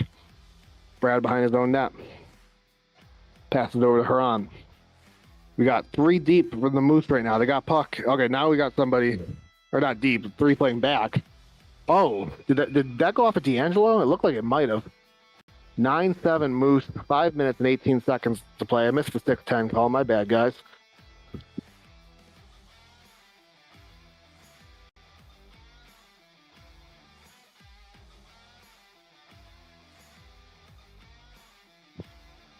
All right, I was just checking the score bug. Rob's keeping us updated, even though I'm derelict in my duties. I don't even know if I'm speaking English anymore. Huron puts it off Mark. Coyotes look like they're playing a little frantic right now, but they still got 5 minutes left, so I wouldn't worry too much. Good clear by Curry to the corner, but it goes to Brad. Brad's got the puck now. Curry on him. Curry playing a little bit of body on him. Brad gets it over to Sean. Sean off of Mark's leg pad. Brendan, tries to get up toward Kyle. Kyle was streaking, playing the outlet there. Sean's got the puck, sends it back to Brad. Brad's looking at his options, passes over to John. John with the shot. Oh, just missed. Play there by Blue. Just misses the net. Sean tries to get back in front. Oh, Mark didn't see it there. It was by his feet. And Curry with another clear. A couple of big clears there by Curry. Yeah, Bob, I'm back here now. Just watching the chemistry of Manitoba Moose right now is dangerous. We knew that they had shooters. We knew they had some pretty good players, but the hockey IQ is just showing up strong right now. And they are just playing to their strengths. It really is. And they got strong goaltending to boot. So, they're going to be a dangerous team here. Speaking of a little tic-tac-toe action, ooh, that was scary. Here's some yelling from the bench. It didn't sound happy. I didn't hear what he said, though. Ryan's just calling out some good good observations of the fact that this team's playing very tic-tac-toe, and they're giving them way. The Coyotes are just giving them way too much room, and that's what Brian was saying. Watch the passes, avoid the movement. Brad cutting. Bob sees him. Oh, Bob didn't see him. He knew he was cutting, but he was a little behind him. Braun saw a corner right underneath Mark's glove, but he just could not get it. Paul's back on the court. This is, I would expect Paul to play the last 3 minutes here. Oh, yeah. Huge save by Mark. Ryan's got some space. If he thinks about it and uses it, he's got a good shot there.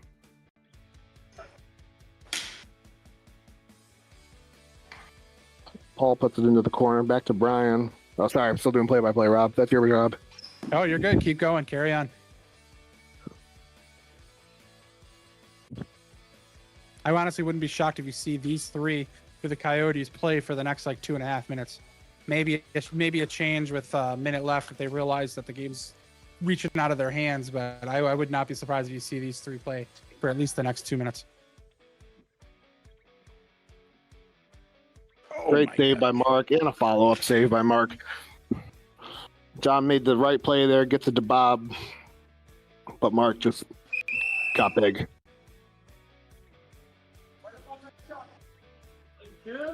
D'Angelo gives it. I don't know what kind of hoopla. Was there no 3 count? There's an argument that there was no 3 count. I mean, I couldn't really hear over here, but you had Bob, I guess, was at the edge of the crease, but running. Look, you got the clock still running there, Trado. So I don't know if we're stopping the clock or what, but we had Trado was about minute 50. They're gonna consult over this right now and get the clock fixed. They should probably stop. Okay, they finally stopped the clock. So for those of you watching at home, it's about 1:21 left on the clock now. It was about 1:50 or so. I didn't take a snapshot in my head of how much time was left on the clock when the no goal went in. They're resetting the clock to 1:40. I don't think that's generous for the Coyotes, but we're all. And they're gonna do a face-off now. And they're counting the goals. 10-7. They're counting the goal, so definitely a tough break by the Coyotes. Paul is fired up. What was the goal? I didn't even see a goal happen. Well, that was with the no 3 count. I didn't hear a 3 count from up here, but Bob rushed in, poked it out of Paul's hands, and put it right in the net. Oh, well. Second short anyway, we're good. Oh, Kirk just made up for the 10-second shortage because he just let the clock sit there, so. Okay. Well, like you said, we're all shaking off rust here. And it's first game. A little bit of. I didn't see the 10th goal come in. A little bit of rage rust. Yeah. Oh, okay. Stood there. Jesse just gave me the info on that one. Is the puck did go in, but Paul just kind of stood there with the puck, so there was a kind of misunderstanding of if it was a goal or not. But I guess there was a goal. It did slide over the line, so it is 10-7 Manitoba Moose right now, with 1 minute left to go. Yeah, last minute to play here. The Coyotes' body language isn't looking great. They were double teaming Brad there and leaving Bob open. Kyle reacts to that, gets down onto Bob. 45 seconds left. Might be a little too late for the Coyotes at this point. Paul is saying hi. Mark's got it. Somebody called a timeout. Yeah, Manitoba Moose calling the timeout here. Smart timeout on their end. This way you force a face-off. Doesn't allow Phoenix Coyotes to get possession with this last 45 seconds. Yeah, I'm still not sure about the 10th goal. I really look like, from my angle, that it was a 3-second count off of a freeze that I didn't hear the 3 on, and then Bob rushed in and tapped it in. I'm not hearing the 3 up here. I'm in the booth. It just seemed like 3 or was 3. But maybe you're saying it was a goal before that 3-second. It's hard to tell the way Jesse kind of told me real quick. Yeah, the video will show us a little bit better. I'm sure there'll be some discussion in the Discord on this, I'm sure. Might not be in the public channels, but I'm sure there's going to be discussion in the Discord on this. Oh, Falls back off the floor, off off the post. 20 seconds to go. Kyle's still running hard. D'Angelo tries to poke it past Bob. He does. Kyle with the shot goes wide of Kazmark. D'Angelo a little frantic here, taking a shot. Gets blocked by Haran. Over to Brad. Brad throws it into the far corner. 3 seconds. 2 and 1. And what was a tight goalie-driven game, or defensive and strong goalie game, ends 10-7. Rob, what are your thoughts on this? This is exactly what we thought it was going to be. Very, very tight game. Honestly, higher scoring than I anticipated. But otherwise, it just played out exactly how we figured it was going to be. The top players definitely showed their colors here. Brad and Paul kind of doing their best to kind of keep their team on the map. But I mean, like, we got to just tip our hats to Kaz and Mark. If it wasn't for Kaz and Mark, this game in the old days, I think you'd see this game being probably 20-17, possibly. It would have been a completely different game in my opinion. So very tight game, good game, and played out exactly how I anticipated. Hey, Rob, I don't want to cause any brouhaha here, but I didn't see Paul in the handshake line. Is he? Did he skip it, or is he injured? That I couldn't tell you. I did not see that. I was kind of looking at you a little bit when I was talking, and I did not even see the handshake line. We'll have to go to the tape. I hope he's all right. Yeah, I hope he's all right. Hope everyone's doing well. You know, first 2 games of a long season down, and we got 2 more to go in week 1. Handing it over from my hand over to 2, I think. Rob, any closing thoughts from your side? Well, I'm just happy to be back in the booth. Happy to do this, and excited to have a season to play with you, Bob. So. Feelings mutual. I like playing with myself too. Well, thank you. Masturbators. Maybe you should have been a masturbator. Maybe you should have been a masturbator. You know what? Doesn't mean I can't try at home.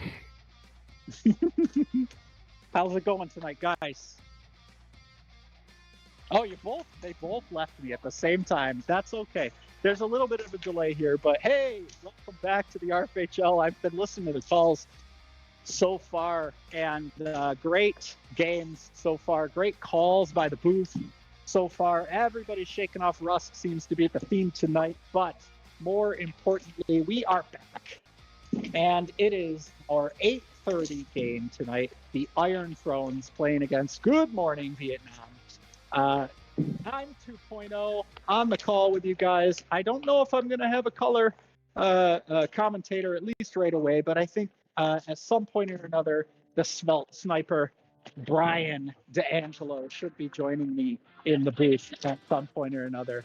And Bill comes over, gives me his seal of approval. Bill, the most, I would say, gloriously decorated play-by-player in the. Yeah, now he's walking away. He doesn't want to hear it. Well, that helmet fits just right. So. All right. So, hey, I don't have all those stats in front of me like the other guys did. So, unfortunately, I won't be able to give you some of that rundown. But I can give you my thoughts based on just this old guy's experience. I'm just going to start to call myself an old guy, unfortunately. I'm feeling it these days, and now they're making me play in net again. So, I'm going to be feeling it even more. But, hey, on the Iron Thrones, we've got quite the lineup. We have Alex Packard, the captain, in net last season, played great, had a fantastic team, a great run throughout the league. He, in his first round, picked a relatively unknown, at least on the floor, player. We've got Frankie in the position of playing forward instead of net. Everybody knows Frankie as a goalie, but he is a kind of a half rookie this season because he is playing his first official RFHL season on the floor. In the second round, he took his cousin. Alex takes his cousin Jake, and Shake is known for a great shot and a lot of hustle and does a great job really fighting for a lot of pucks. Alex then went on to pick himself a Bill Smith out there, and also himself in the fourth round. And then he rounded out his picks by picking Glenn Fridman and the rookie Austin. And I got to say, I played in the rookie game as a goalie and saw Austin out there And he is probably going to be one of the best representations of RFHL vibes.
Can you hear Can me? you hear me now?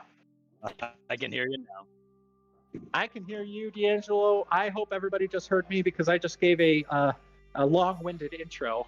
Oh dear, keep thinking his head no, but here we go. We're off and running into the corner. We've got Rob Maston teamed up or marked up by Matt Whitmire. Gets a poke in there and disrupts the pass, but it still gets down to Bill. Bill in the corner, marked by Lasagna, throws it to the front of the net, but system covers. Orange going the other way. Good morning, Vietnam. Looking to make the play. Dave throws it up to Lasagna. Lasagna marked close by Jake.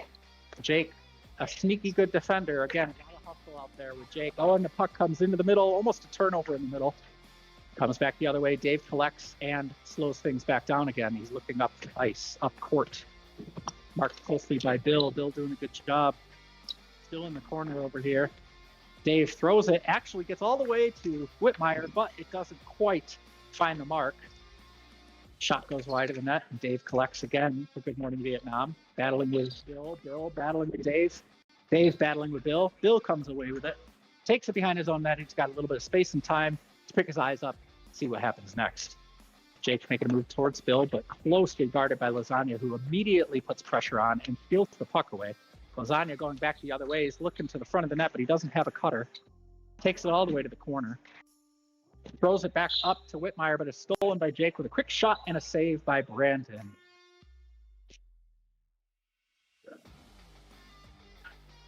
We're just a couple minutes, a minute and a half into this game here. Whitmire's got the puck in the front, takes a shot. Alex, good save. Throws it all the way back. Yeah, the pace of this game so far has been pretty fast.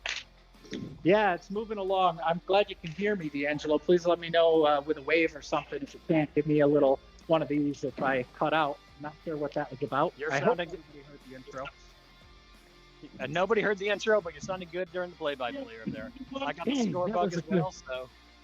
Thank you. I was going to ask if you could. Man, that was a good intro. Not to toot my own horn. Boy, I talked every single player up.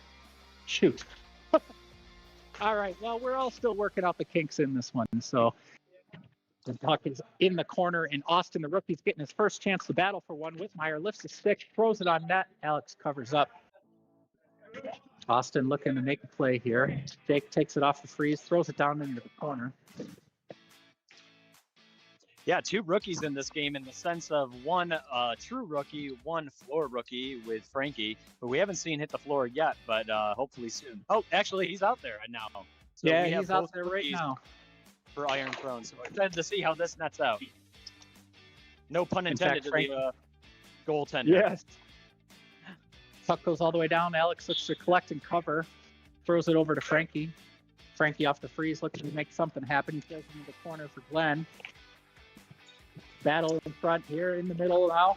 Sweet throws it down to Steve. Steve all the way back up to K-Flow. K-Flow pretty dangerous from those point shots at times. But he throws it just wide of the net, off the back wall, and Alex covers. Yeah, and K-Flow's had a few seasons off, so it's good to see him back out on the floor, a veteran of this league. Back in the swing of things here. We got a battle here between the first rounders, Frankie and Sweet. Frankie's got his eyes up. He's looking for something. He doesn't have too much. Throws a strong pass across to Glenn, who can't quite handle, and Steve takes it away. Throws it across the Sweet for the one-timer, but nothing. Austin makes his first play on the puck to clear the net, or clear the zone, but it stays in. Sweet with the hustle. Marked up by Frankie now. Sweet throws it all the way deep down to Dave Sweet King, in the 17th season in this league right now. Leading this Good Morning Vietnam team here. Great play there as Maston throws the puck forward and Frankie picks it out of the air on the way by to put one on Brandon, but Brandon was up to the task there. Big save by Brandon. Maston's got the puck and he's got time and space. They gave him a little bit. It kicks across, nothing doing, but Frankie's got the puck and throws it up to the point to Bill. Bill goes all the way across to Maston. He turns and stares down Sweet, who's right there on the doorstep. Puck was loose there for a second, a little bit dangerous. Yeah, Frankie's flirting here with his first goal here. It's going to come soon. Covered up on the wrap there, no goal. Sweet taking it on the freeze. Throws it all the way down. Dave pokes it free on the rebound chance. Alex just missed covering up. Bill's got it in the corner, and he's marked by Matt Whitmire here. Oh, and it goes right off of it goes right off of Haran. Every once in a while that happens. And Sweet with the shot gets the first goal of this game. He picks the top corner on Alex, and we've got a 1-0 lead for Good Morning Vietnam. 5 minutes into the first period here. What'd you see on that one there, Brian? I mean, typical Sweet team. There's always good puck movement around the outside. Sweet kept swinging around halfway mark, and Whitmire found him. Just a quick, good one-timer, top shelf where Mama hides the cookies. Jake's got it behind the net, and Sweet's playing him a little tight and aggressive. Good pass by Jake off the door to the bench, and he bounces it right over to Bill. Bill throws it on net, and it's blocked by Whitmire, who collects in the corner, pressured by Maston. Shot comes down, and Sweet puts good pressure on to cause the turnover. What a pass from Dave to Whitmire, but Whitmire cannot bury Alex up to the task. He did get a piece of that. Good save by Alex. Yeah, he fully committed there on that one. Laid his body all the way across the street to get the saves.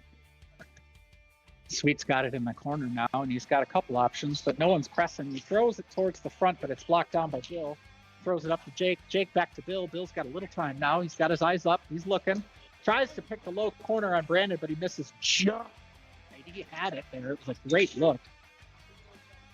Yeah, Brandon's backing this team up really well right now. Iron Throne has had a few good opportunities out there, but overall, Good Morning Vietnam's controlling the pace of this first period.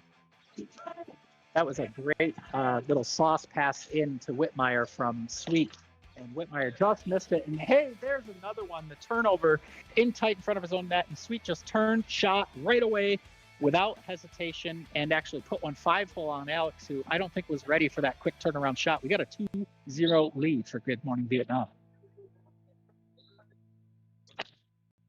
Yeah, both coming from our last year for Firestorm. Sweet's on a tear at the moment. The beloved Firestorms. Everybody loved them. Nobody liked playing against them. Long live the Firestorms. All right, we got the puck in the side of the court here with Lasagna, who throws it all the way back to Sweet. Sweet back up to Lasagna, who didn't know it was coming at first, but the puck was laid in there perfectly for him to run down. Lasagna throws it all the way across the Sweet, and it's missed by a couple of players. Loose puck gets thrown all the way back to Brandon, who covers up. Sweet again with a quick turn and shot here. He's looking to make something happen, and he's feeling it right now. Jake's coming down. He's got a little space and shooting time. That puck was loose for a second, but Brandon eventually covers up. Big save there by Brandon. There by Brandon, way to settle that breakaway. Lasagna collects behind his own net. Sweet's trying to throw him a little bit of a pick. 2 defenders down there for Iron Thrones. Another great off-the-wall pass by Lasagna, but Bill pokes that one away and breaks up a really nice, would have been 2-on-1 chance. Austin playing with Whitmire, covering real well, playing good contain. Nice. Bill now on Sweet. Oh, man. Pass from Sweet to, what a pass from Sweet to Whitmire. Whitmire picks the far side top corner, and we have a 3-0 lead now for Good Morning Vietnam. Yeah, Whitmire found Sweet earlier in the period, and then Sweet decided to return the favor there. Just great passing on this Good Morning Vietnam team. So far, I'm seeing a lot of hustle, just like I was saying in that opening monologue that nobody is going to ever hear ever again. But a lot of hustle from Good Morning Vietnam, and exactly the kind of pace we thought they might give us. I was describing them very much as, hey, and we got another dig out puck by K-Flow up to Lasagna, who pulls it to his forehand and tucks home a high in tight rebound to make it 4-0. Anyways, I was talking about the speed of this Good Morning Vietnam team and how their speed is going to be overwhelming in the sense that all of them have it. And it's very much like what we were saying Fukushima had last season with their grind and their grit. So we're seeing that come to play here right now already. What do you think, Ryan? What are you seeing from down there? Oh, he's talking to somebody. He's getting some updates. So we'll get Brian back here in a second. Shot from Lasagna out wide by Alex off the mask. Austin gets his first cover up and he throws it down. Sorry about Frankie that. now in the corner. I had Paul Paradine, given a little post-game follow-up on the last one. I don't know if you were here for it. He took a pretty bad injury in the first period that knocked him out for the majority of that period. Came back and muscled his way through it. But yeah, just a little bit of sharing and teammate to teammate. But yeah, it seems like he's on the mend. I was listening in to that one on the way, and I couldn't help but wonder if he got hit in the friend zone. But it seems like maybe he didn't. He absolutely got hit in the friend zone to the point where the friends decided to disappear and go away for a little bit. So it was about as bad of getting hit in the friend zone as you possibly could get. Now, to his own admitting, he did not wear a cup today because he forgot to bring some of his ice hockey gear, and he paid the penalty for that. So, wear your PPE. He'll be wearing it for the wear your PPE. I couldn't pass that one up. Good thing this is an R-rated YouTube channel. I expect nothing less from the captain of the Masturbator, so I expect those all season long. Oh yes, yeah. We'll be sure to jerk the league around quite a bit this season. I'm sure of it. Anyways, hey, let's get back to calling some hockey here. Poor Haran's listening to me chuckling over in the corner, so we've got a good battle over here in the corner. Whitmire and Jake. Jake looking a little bit determined. Usually when his teams start to get down a little bit, Jake starts to put that angry hat and he gets angry mode out there, and he's starting to look that level of determined we expect out of him. And a great, oh my goodness, holy cow, oh my word! Bill had an open look. He had an open look, and man, Brandon just got the tiniest bit of that shot. I hope the stat keepers gave Brandon at least 3 saves on that one, because the first one hit him. The second one, he got his toe out there and made a save, just barely. And then the third one, he actually got his glove up and was able to take that rebound off the padding and then finally control it. But what a play by Maston to throw one across to Jake, who immediately saw that Bill was open and throws one in there. And we've got another goal by Sweet Meat and Good Morning Vietnam, another in tight goal. And right now, the thing I'm noticing is they're not really doing a lot to close out the stuff in tight to Alex, and I think that's making them pay the price over here on Iron Thrones. No, Sweet just manifested that one right there. He just took control from behind the net, swung it around, outplayed 2 defenders, and put it in the net. So you can't let those happen in this league. You can't let people out hustle and out muscle you, and that's what Sweet's did. He's on a tear here. Yeah, he's making stuff happen again, mucking it up. Another great chance to throw it into the front of the net there. Finally, Iron Thrones collects, throws one across to Glenn. Jake throws a backhand that gets all the way to Brandon and he covers up for the save. Dave off the freeze throws one in there. It does get deflected out wide, but Whitmire is able to get it first. Tries the wraparound, but Alex is up to the task and makes a save to cover up. Just under 2 minutes left in the period. Yes, thank you, Brian. And hey, one of the things that I'm most surprised about, we'll talk about in just a couple of minutes so far, is the composure right out of the gate by Brandon, who's playing great. And we got a shot that might have caught Alex just a little bit in a funny spot, but looks like we're going to get play underway again real quick here. No friend zone, man. I don't think that was a friend zone shot. Yeah, we'll definitely talk about it more, but I think this is the underrated story of this period right now, is what you just mentioned. Sweet collects in the corner with 1:20 to go here. Throws a sauce down into the corner. It almost gets collected by Whitmire, but it's covered up by Alex. Bill looking to take one off the freeze. He was going to counterattack quick, but then pulled up. Took the long shot. Got 1 minute left in the first period. 1 minute left. Whitmire collects, slowing things down a little bit. He's got Sweet. Sweet goes all the way in for Lasagna. He collects and also makes a nifty move around Glenn there. Glenn does get a poke and moves it to the corner, but he's still battling and containing Lasagna, who's got control of the puck. Finally turns the corner, throws one to the front, but it gets blocked. Oh, and it comes all the way out. What a save by Alex. The puck finally trickled all the way out to a wide open Whitmire, and Alex was ready for it. Took one right off the face. Man, what a save there. Threw his whole body across to try to make that one. Yeah, that was highlight reel right there. That if PR was doing this, that'd be a replay. Collected here by Jake, who blocks the cross attempt. Throws it high and long. Brandon makes the save. And we've got about 6 seconds left in the first period.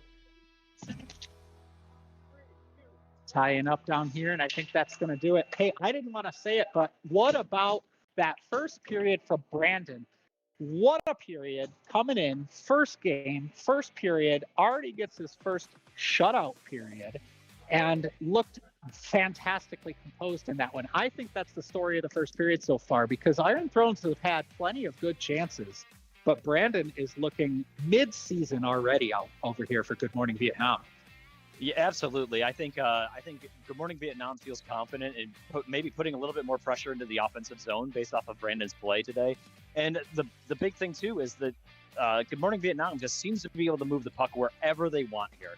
They have every pass lane available to them. They're able to move it around the zone and just get open shots. It's a classic Sweet team here, as where good puck movement, good placement, good hockey knowledge gets you shots.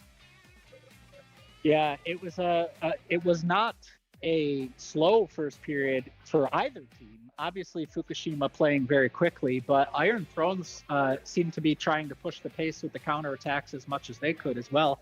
Like I said, they had a couple really great shots, but just haven't been able to bury one. Good Morning Vietnam is going to take a 5-0 lead going into the second period. And Brian, what do you think Iron Thrones have to do to finally get that breakthrough? Well, first of all, I want to know if that was like a little bit of a Freudian slip there, because you said Fukushima based off of Vietnam there. And I'm wondering if you're having a little bit of scary, this team is somebody I don't want to mess with this season based off of what you saw that first period. Was that a Freudian slip? Yeah, I think you're exactly right, because like I said, they resemble Fukushima in the sense that they are overloaded with a relatively scary trait amongst all their players, and we're seeing it. But yeah, what do you think Iron Thrones have to do to break through and get that first goal? I think there's two things that need to happen here. You need to understand the style of play of Good Morning Vietnam here.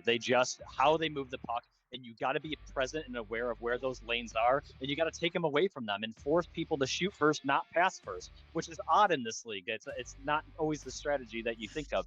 And then secondly, we haven't seen much out of Frankie yet, and that's a big unknown here. Frankie's the first rounder. I think he's going to be amazing this season, but he's pretty quiet here in the first period. I was actually just gonna, if you didn't, I was just gonna kind of mention the same thing, in the sense that I felt like I didn't see Frankie out there as often as you typically see.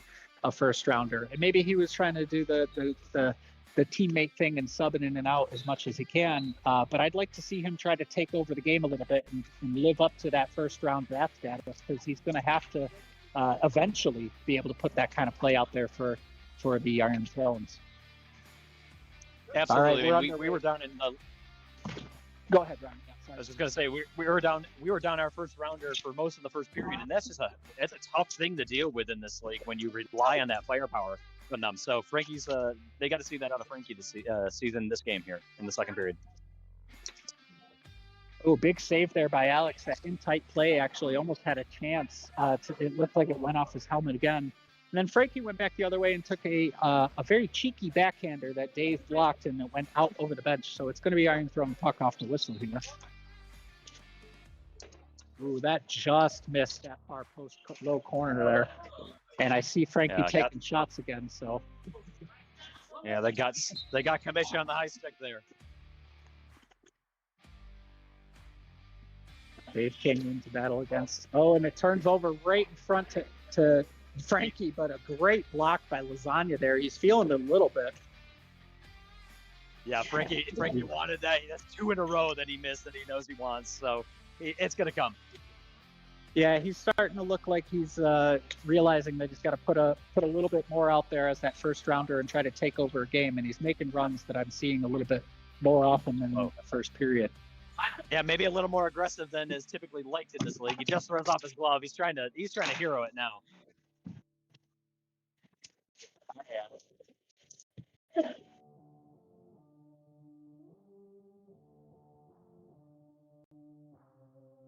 Puck goes all the way back to Alex and he covers up. Sorry about that. I was talking to Haran, making sure he knew the glove was out there loose. Oh, and the chance was right there, and Frankie puts it just wide. That looked like it was the breakthrough we were talking about Iron Thrones needing. Great play there by Whitmire to pass that to the middle with Dave King, who got a great shot off of Alex. Big save. Oh, yeah, and Alex is hurting over here. There's a giant F me uttered after he took that shot. He's taken a couple of them already that seem to he's feeling more than he thinks he should. So we'll see how long he lasts here. Anyways, we've got the puck coming all the way down to Bill, who's got it behind the Good Morning Vietnam net. He's looking for help, but everybody's changing on Vietnam, or on Iron Thrones. Turns it over to Sweet, who's now throwing it down for the same reason. Good Morning Vietnam making some line changes here. Great pass by K-Flow. Sweet throws it off the wall, hoping to get something open for Whitmire, but it goes all the way to Alex for the cover-up. Austin with a long shot. I'd like to see it. Yeah, that was a great good shot by the rookie. All the way through. I'd like to see a little bit more out of that from him. I think he's got a better shot. I was telling him in the rookie game while I was playing net, I said he was wearing I think a 21 jersey, and I kept saying 2-1. Put a couple shots on. Let the captain see you. I had a feeling he's got a shot, so put some out there, and then he did. So I'd like to see a little more of that. Yeah, well, you can score from anywhere in this gym. It's always been the case. So just take your opportunities when they present themselves, and they'll go in. I will say, for any of the rookies that might be listening, I think the biggest learning curve, or the biggest curve to getting up to speed at the RFHL, is just starting to play with confidence. It takes a game or two, but if the faster you just put that confidence out there, the faster things will start going your way, and you'll fit right in and feel right in the game and at the gym. Yeah, listen to the veterans. I was trying to coach up my rookie on my team in this game. Just a little bit of wisdom you pick up as you play these games, and it'll come. It's always tough to have your first game out on the floor. Another great chance, and Iron Thrones are starting to look a little lost on defense. The puck is loose, and Sweet finally puts it home. He had a lot of time to really kind of do whatever he wanted in front of the net there.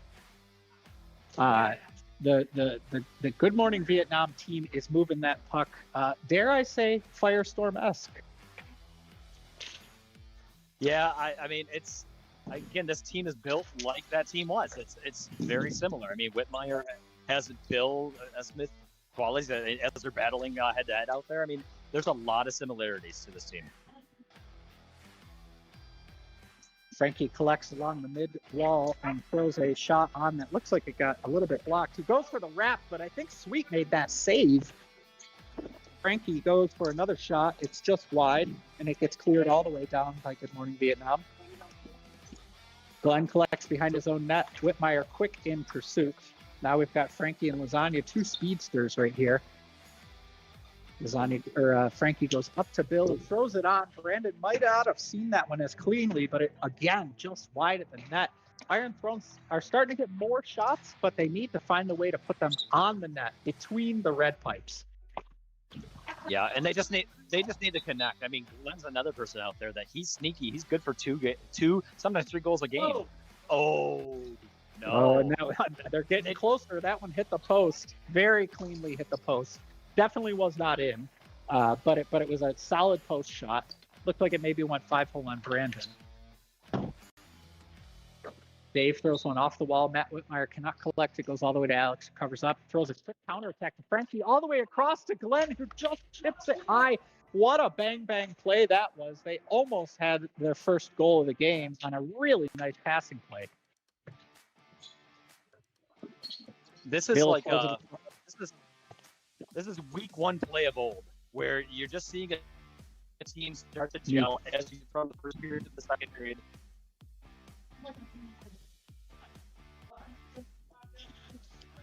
Dave taking it off the freeze here. The puck was stuck in Brandon's knee pad a little bit. The clock is ticking here. Long shot by Dave. Oh, and Alex gets a huge chunk of it, and then it still rolled in behind him. I don't think Sweet poked that home, right? I think that just hit Alex and got through.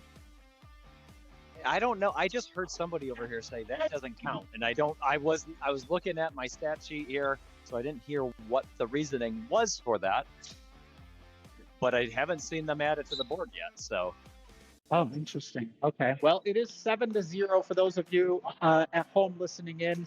We've got 8 minutes left in the second period here. By the way, Brian, I don't think I remember telling you it all yet, but I will be eventually needing to take the third period off. What? I'll need to take the third period off for you to do the call so that I can go get to Bailey here at 9:30 RFHL After Dark. No worries at all. Rob the Mayor did the same thing for me in the 6:30 game, so happy to do that. Dave Glenn in the corner. Puck comes all the way down to Maston, but it trickles kind of weirdly all the way to Alex, who ends up covering up and taking the freeze. You got Frankie on K-Flow. He looks across to Glenn. Nothing doing, but Glenn's got the puck. He turns a quick shot in. Frankie tried to pull that one across. Brandon again up to the task. Boy, Brandon making a couple good saves again here now that these shots are finding the way onto the net. And Dave King finds Sweet on the doorstep at an almost 0 angle shot that he puts home and makes it 8-0 Vietnam. What a shot there. What a one-timer. What vision, though, by Dave King to make that happen.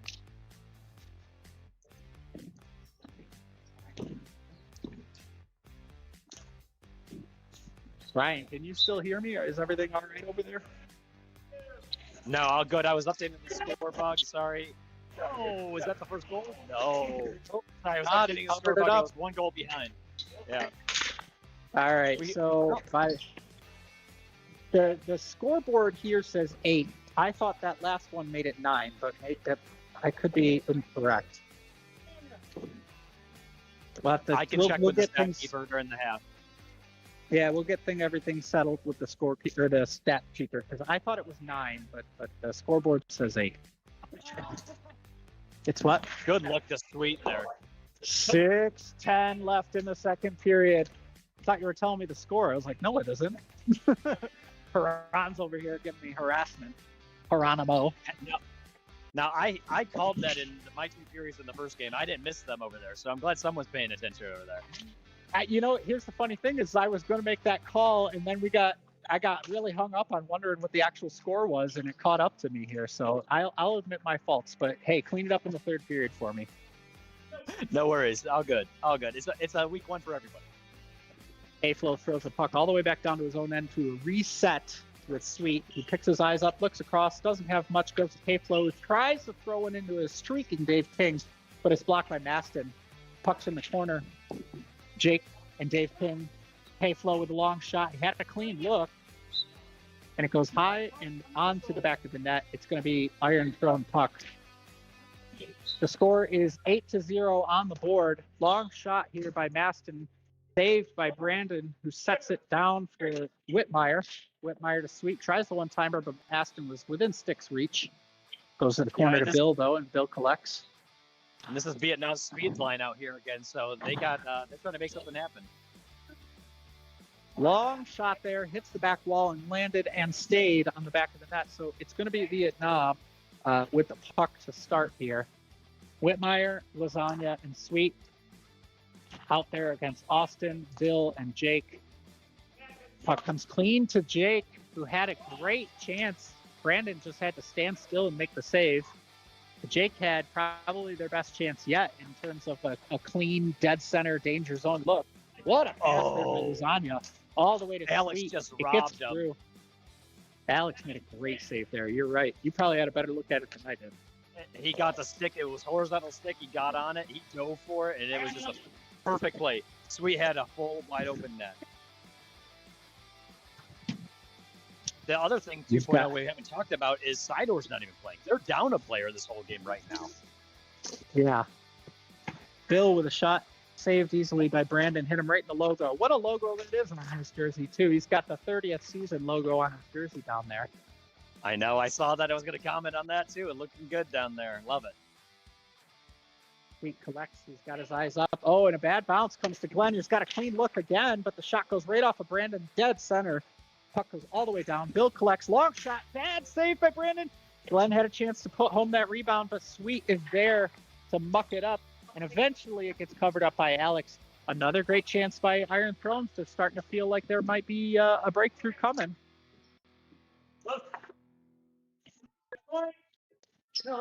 Bill's got it in his own, or in the offensive corner. It hits a foot and kicks right towards Brandon, but he's already down waiting for it. Sweet on the cover up. We've got 3 minutes left in the second period.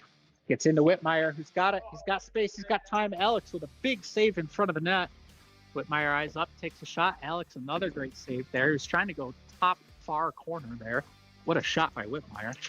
Big save, though, by Alex. Whitmire again collects, again takes a high shot. That one hits Alex in the mask. I think that's the third or fourth one that he's taken off the face tonight. Oh, and here we go. We got Bill.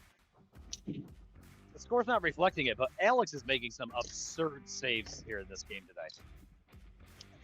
Bill turns, shoots, looks for that far post, gets all the way through again. Frankie throwing one across the front, nothing doing. Flex again. He had a little bit of time there, but he elects to shoot it all the way down. Comes right back down again, back to that same corner. Sweet, now firing it all the way up to Dave King, who slows things down, gives them a good look to try to make a crossing pass. Whitmire turns, throws it in on Alex, makes the save, but the rebound comes out to Bill, who collects, picks his eyes up, and looks to make a play. Thrown in there for Glenn, but nobody can collect. Bill hacks one down. Puck still bouncing around. Finally, Sweet collects and clears all the way to the corner, where Whitmire has the puck for Good Morning, throws it in there. Oh, and Frankie's got a good chance here. He turns, shoots one right on Brandon. Big save by Brandon. Oh, and the rebound to Bill, but he can't put it home. Bill in the corner now. Opportunity of the period. Phil with a great pass across to Frankie, who did get it put into on net, but didn't get all of it. Eventually, it pops around to Brandon and makes the save. Minute and a half left here in the second period. The score is 8-0. Glenn collecting. Glenn trying to get something going here. Pokes one away. Now Lasagna collecting into his own net, behind his own net. Double teamed a little bit. K-Flow open, but can't collect a long pass. We got Lasagna behind his own net. He's got time. He's got a little bit of space, and he makes the turn on the corner. He can burn someone when you give him that. 1 minute left. Again, Lasagna with all the time in the world. Nobody pressuring too tight. Throws the puck in, but it gets stuck up on the stage, and it's going to be Iron Throne puck here. Got Frankie, Maston, and Jake out there all at the same time. Jake looks to throw the quick shot. It's deflected by Maston, but it's saved by Brandon. What a save. Covers it up. Yeah. Good job on Lasagna for boxing Maston out. He was right there ready to put the rebound in. Jake looking to maybe take a shot here. He does, but it gets blocked into the corner. Maston collects, is trying to get up to a shooting angle, comes across, nothing doing. K-Flow collects, dumps it down. Jake's got it now in his own end. 10 seconds left. Makes the quick turn and wrap, but it's not quite hitting the mark to Maston. All the way across to Steve. Lasagna to K-Flow. K-Flow dumps it down, and we have a second shutout period for Brandon. What is going on? I know that should be two stars of the game so far for Brandon. That's just playing out of his mind opening week here, coming to prove that captain goalies can dominate, and he's actually putting on a performance here. Iron Thrones is playing well out there. I think they're getting the chemistry, but I would say they found themselves in a pickle here. Mr. 2.0, what do you think? Yeah, before I go, the only thing I want to say is I'm just astounded by Brandon's play in net. He's been fantastic. He looks calm. He looks composed. He looks mid-season form. I know I said that already, but he's just playing well because he is certainly having to make some pretty good saves on some pretty good shooters. When it comes to Iron Thrones, I might say that what they need to do is just find more of those shots, but find the net with those shots. They're starting to take shots more often than they were, and that's going to help them. But now they got to hit the net, and they got to chase those pucks, and they got to finish those plays, try to get those rebounds and loose pucks in the corners there in order to finally get that breakthrough we were talking about. All right. Well, thank you very much, 2.0. Appreciate it. Good luck in the Ryan, 9:30 after dark. All right. Yeah. All right, so we have the third period here. You got just me this time around. Brian D'Angelo here on the call for the third period for the third game, one of season 30 for the RFHL. Glad to have you here listening in. If you're listening in live, great. If you're going to listen in to follow up on your game and see how you did, watch the recap. A lot of us do that in this league.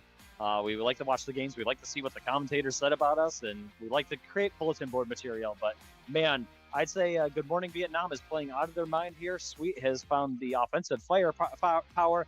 Brandon is locking it down on defense. Iron Thrones on the flip side, down 8 points right now going into the third. Not insurmountable in this league, but that's quite a hill to climb. And I think what we're seeing here is a difference of styles that recently in this league, we've had teams that gel right out of the gate. They've played with each other. They know how they play. And I think this is the case of Frankie playing the floor for the first time. You got a rookie in Austin, great role players in Bill and Maston and Jake. And it just hasn't gelled yet. Frankie's out there. He's got the energy. He's got the motor. Puck just dropping. I think he's going to find it. It's just a little bit manic at the moment for Iron Thrones, and it'll settle and figure things out. Bill here in the corner for Iron Thrones, up against Whitmire. Whitmire chasing him, pursuing him in the corner, backs off and gives him a little bit of space. And Bill gets an open shot on Brandon, who makes the save and freezes. Whitmire to Sweet. Sweet back to King. King with the wide shot left. Sweet hopping over a loose stick out there on the floor. Alex without his stick. Oh, and he regains control of it. Sweet in the corner looking for the outlet. Feeds it over to Whitmire. Wide open pass, but Frankie is quick to pursue. Frankie locks it down. Oh, but Whitmire slips it past to Sweet. Looking for the open man. Looking for movement. Slowing down the pace of the game here. Maston trying to contain Sweet as he wraps around to Whitmire. Oh, and Frankie turns over, but King quick to regain. Oh, and Brandon with the quick save off of Frankie's shot. King controlling it for Vietnam here.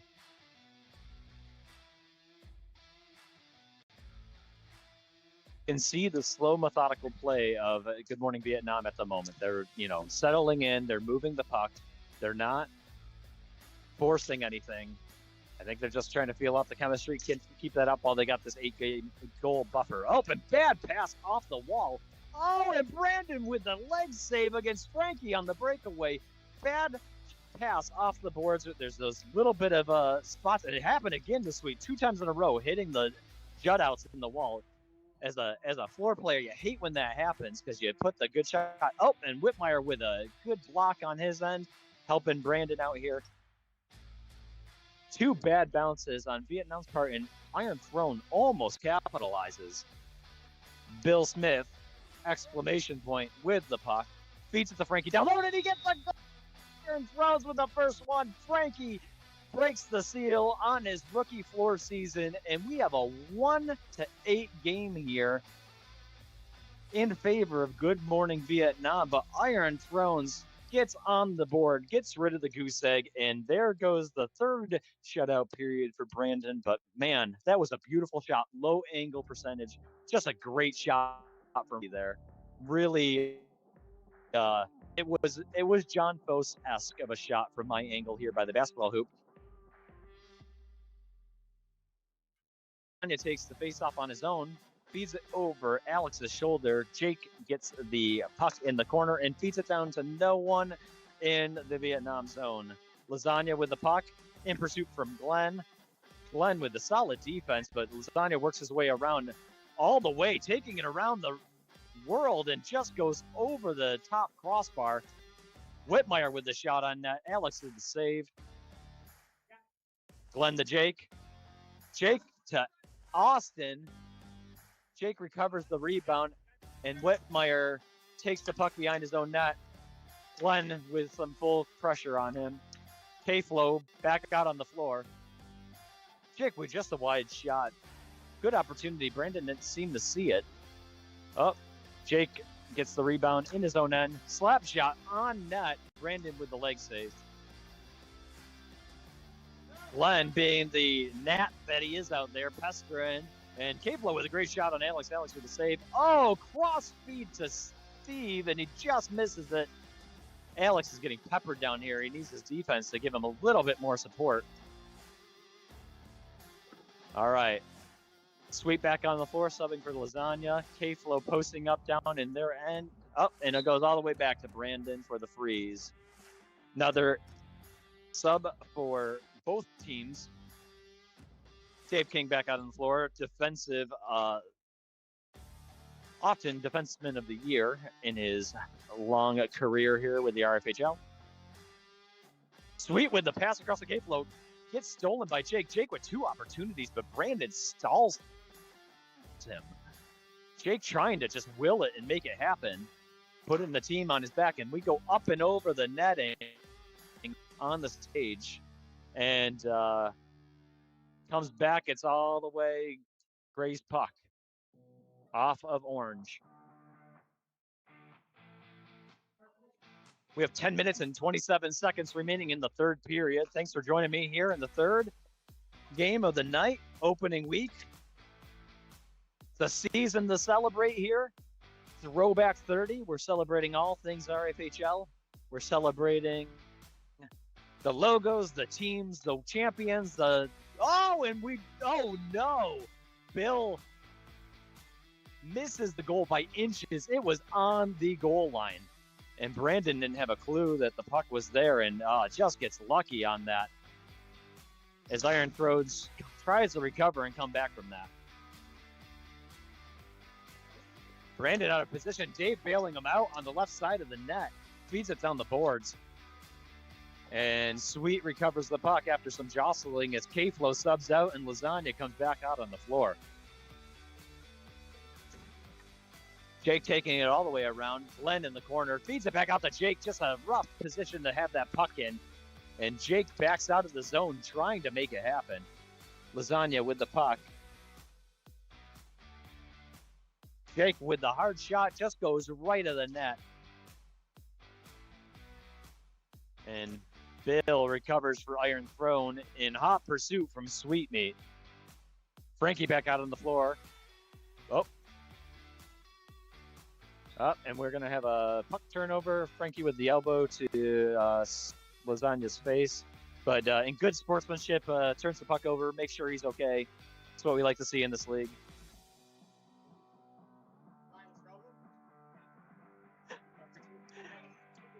Frankie just asked Fridman, am I in trouble?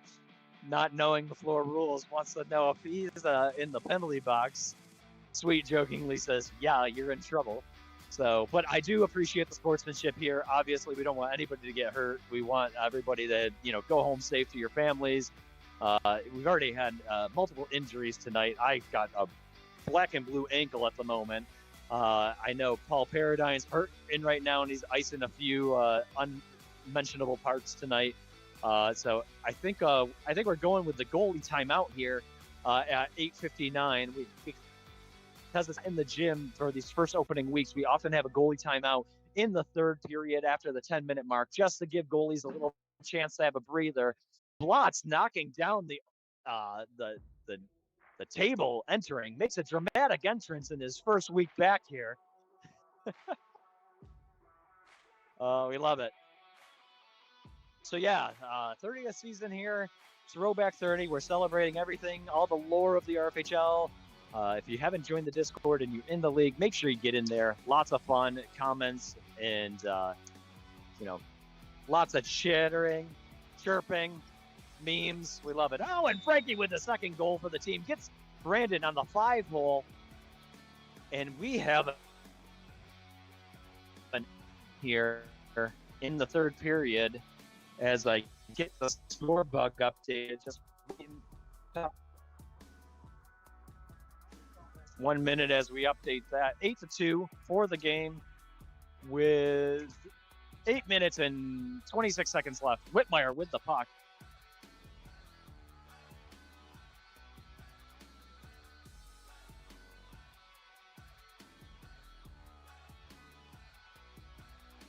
And we have a stoppage of play. Sorry, going in between.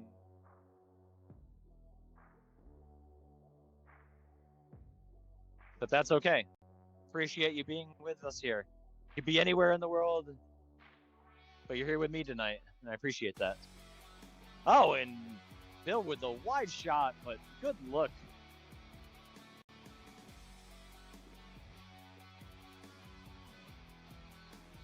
Frankie with the puck in the corner. Again, sorry about the score bug, trying to get it connected.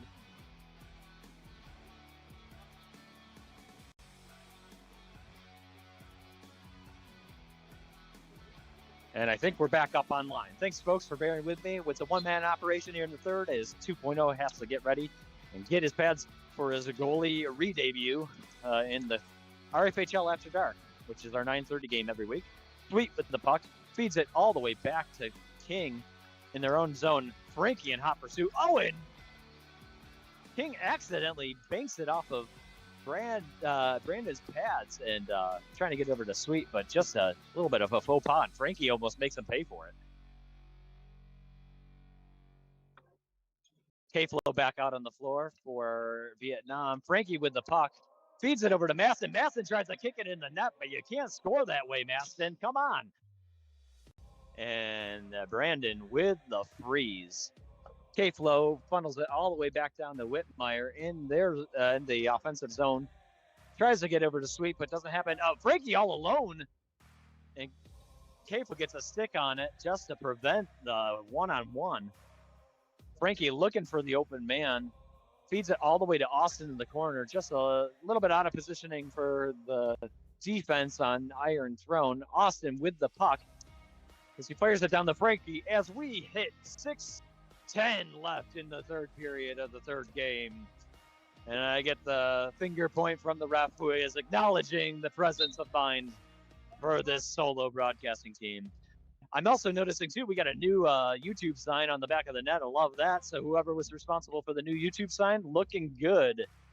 5:51 remaining in the third period. It's an 8-2 game in favor of Good Morning Vietnam. GMV. We gotta go with an acronym here. Good Morning Vietnam's a little bit mouthy to say, so GMV here. Sweet, slowing down the pace of play. Feeds it along the boards to Lasagna. Lasagna up against the rookie, looking to swing it out. Feeds it all the way over to Sweet, wide open. Just couldn't contain the puck. Back to K-Flow at the point. Glenn with a stick on the shot and freeze by Alex. Jake comes off the bench, takes the freeze. Fires down, but 2-point. Sweet with the block shot there and almost capitalizes on it.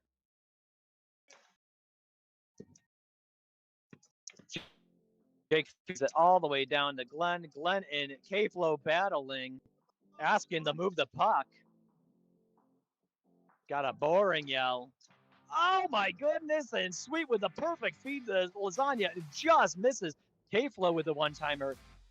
GMV moving the puck so well this whole entire game, but man, I think the fast pace of this Orange team is catching up to.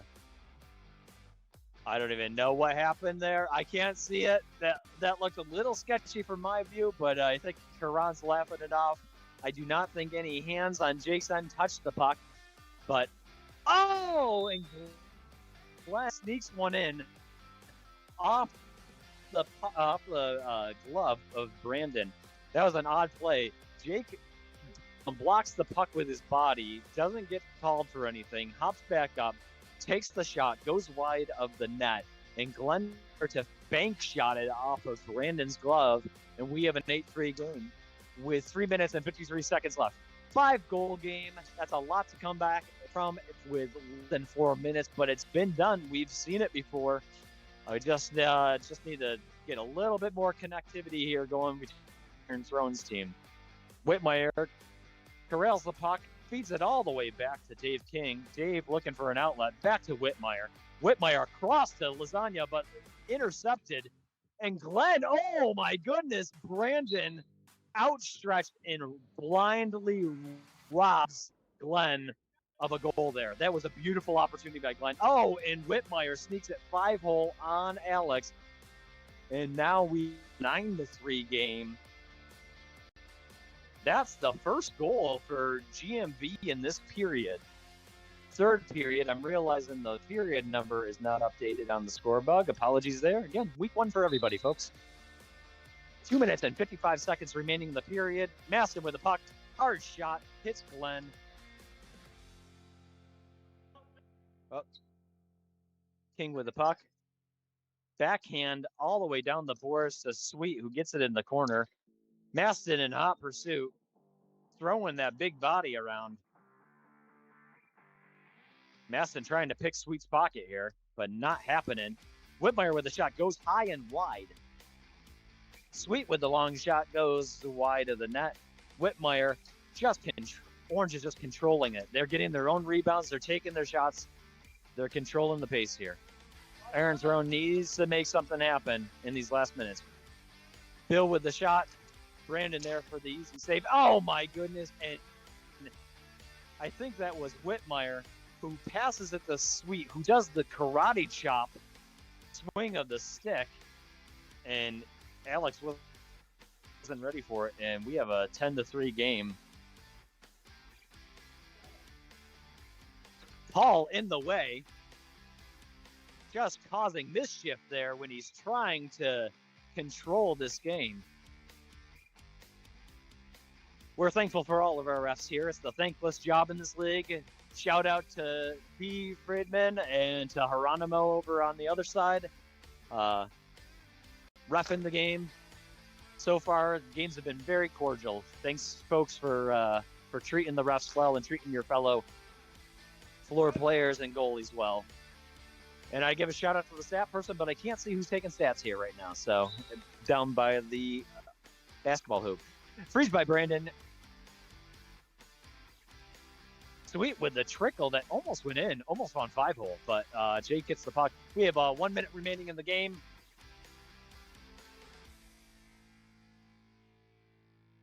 I think the team chat for GMV after this is going to be solid. They're going to be very happy with their play against a tough team. This is not a team to snub your nose at by any means. And I think Iron Throne is going to look back, try what they have from this game. I think they have a lot of good offensive power here. I think Brandon just played out of his mind tonight. That's the big story of tonight. Brandon playing out of his mind. Doing really well for this GMV team. Iron Throne will figure things out with their rookie floor player, Frank, who showed a lot of promise today, had a couple nice goals. And Glenn will find it to Jake. I mean, Jake being shut out in this game is a surprise. It's a rarity, Jake. It's no goals on the board. But testament to how the play of GMB here. Really good job on their part. Solid third game here. I appreciate you all being here with me and listening in. And yeah, absolutely solid play. We have a fun one for the 9:30 game here. The teams up the shake hand. We're going to start switching the score bug over, folks. Again, third game, 3-10 in favor of Good Morning Vietnam. Great dominant performance here in the first game of the season, of season 30, as we love season 30. It's just a good celebration year.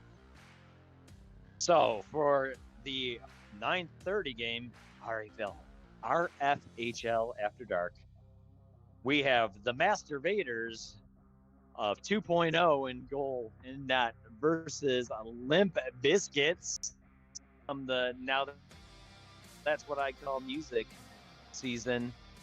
And I'm trying to remember who the goaltender. Oh, that's Maddie. Maddie is the goaltender for the red team here, and it's red versus white. Space season and the music season. That's the fun thing about this season. We're all doing throwbacks to all the different seasons and teams of the past. And I'm looking forward to this game. Not sure who's announcing this one. So I'll hang tight here with you until they get on the board. Lots of rookies in this game. Lots of new faces that I have not seen. 2.0 with a bold strategy gotten of drafting 3 rookies. I've seen Chris play one game during summer, and he was solid as a sub for my summer team. So I think that was going to be a great 4th round pickup. Oh my goodness.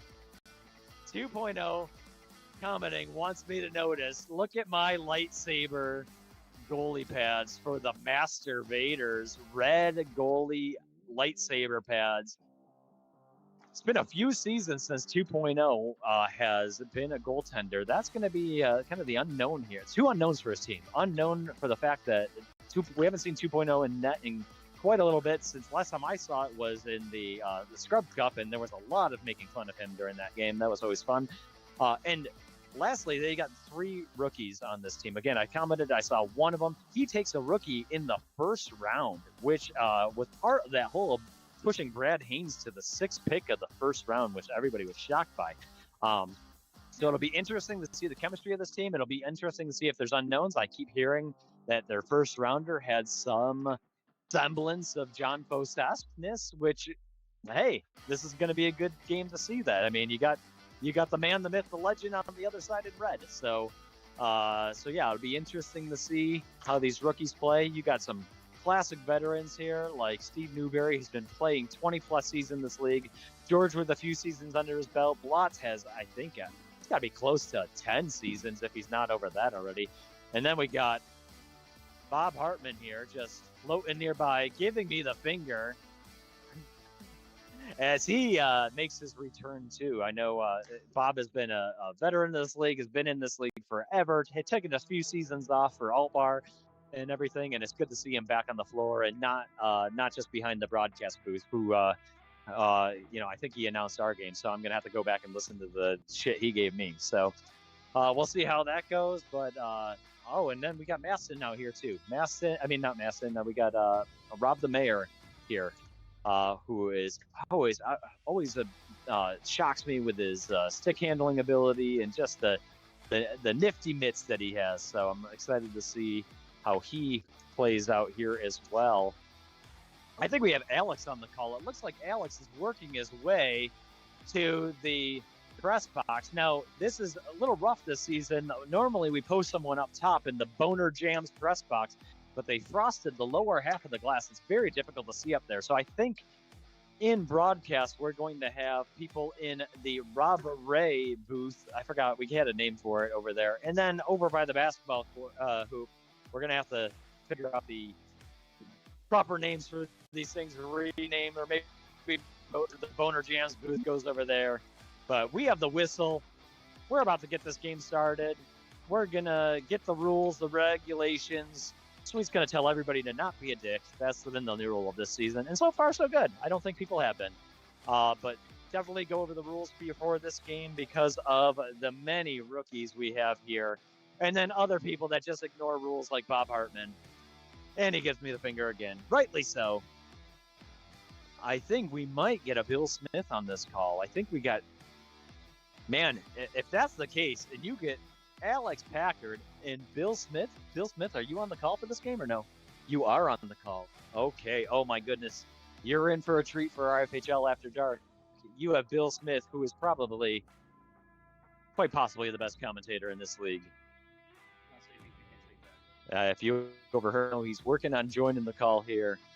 I won't take that back. Bill Smith explanation point. I'm going to go upstairs. Okay. Do you know that there's frosted glass on the bottom half up there? They did. They added frosted glass to, like, you would have to stand on your tippy toes during the game. You could do it, but it's not a good view. I recommend from here. Oh, no headphones? Do you want to borrow these? You could. They're a little sweaty for my game. Sorry, you're getting a little bit of the behind the scene. You're seeing how the sausage is made here, folks. All right, I'm gonna log off. I'm gonna let Bill Smith connect to my Bluetooth headset, and we'll retrieve them. We'll figure out a retrieving of them. So, all right. Thank you. Appreciate you joining me, and enjoy RFHL After Dark.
And there we go. Now I'm on the broadcast. Now you're hearing my voice. I just spent the last, 3 minutes talking to absolutely nobody.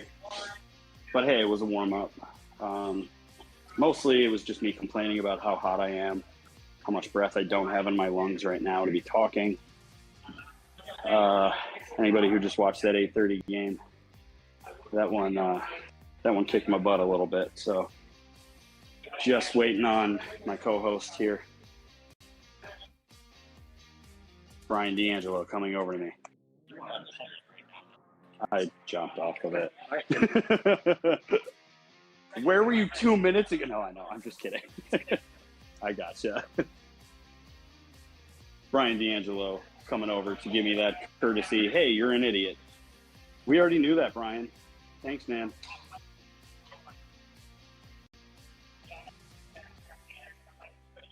Should probably. Oh, there he is. Never mind. I should probably do nothing. Bill, you can do all the talking.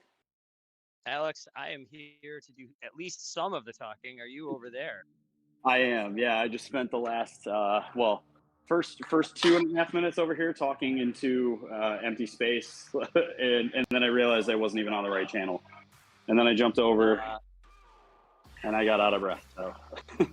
So you're hearing me, okay? That means, hey, everybody out there listening to RFHL After Dark. I mean, I guess every game after the sun goes down is After Dark, but this is the main event of the night. This is the last match on the card. It's opening night, so I mean, what are we gonna get here, Alex? You know what? I don't have a great answer for that question because we have it's week 1, so even if I did know everybody on the floor, that would still be a pretty hard assessment to make off out of the gate.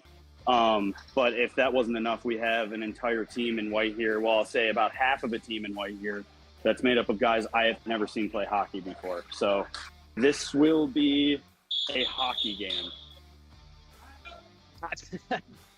He's not the best color guy in the business. Nothing, folks. If I can slide into Major League reference every broadcast, I have done something correct.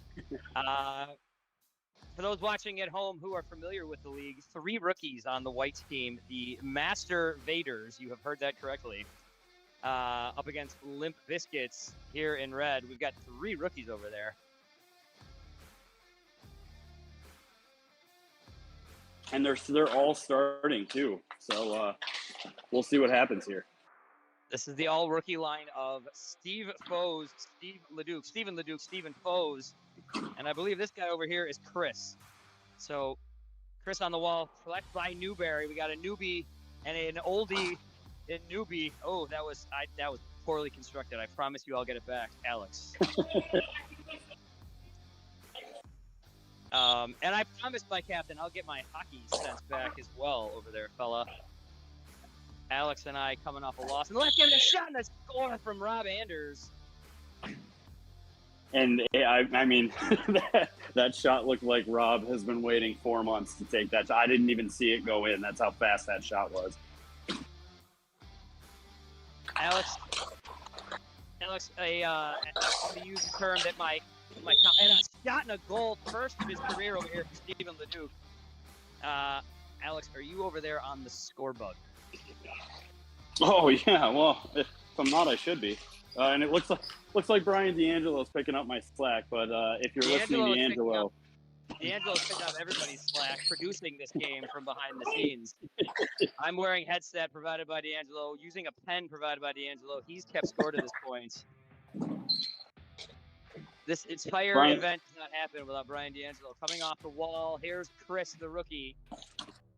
Fish and chips, both of them coming off the wall. Lefty stick to the net, saved by Matt. 1-1 your score here. Shane's going to turn, send it to the net. Matt off the paddle. The bomb. Playing Shane off the corner here. Chris coming off the wall, trying to stick handle around Bob. Does get through Bob pressures. Puck to the net. Matt kicks it away. Here comes Newberry. Sends it back and fires and scores his first of the year. I mean, geez, every goal so far has just been an absolute laser beam to the top shelf of the net. That's those are, well, I think actually the goal down there on Matt might have been down by his legs, but regardless, those are three of the quickest release goals I've seen.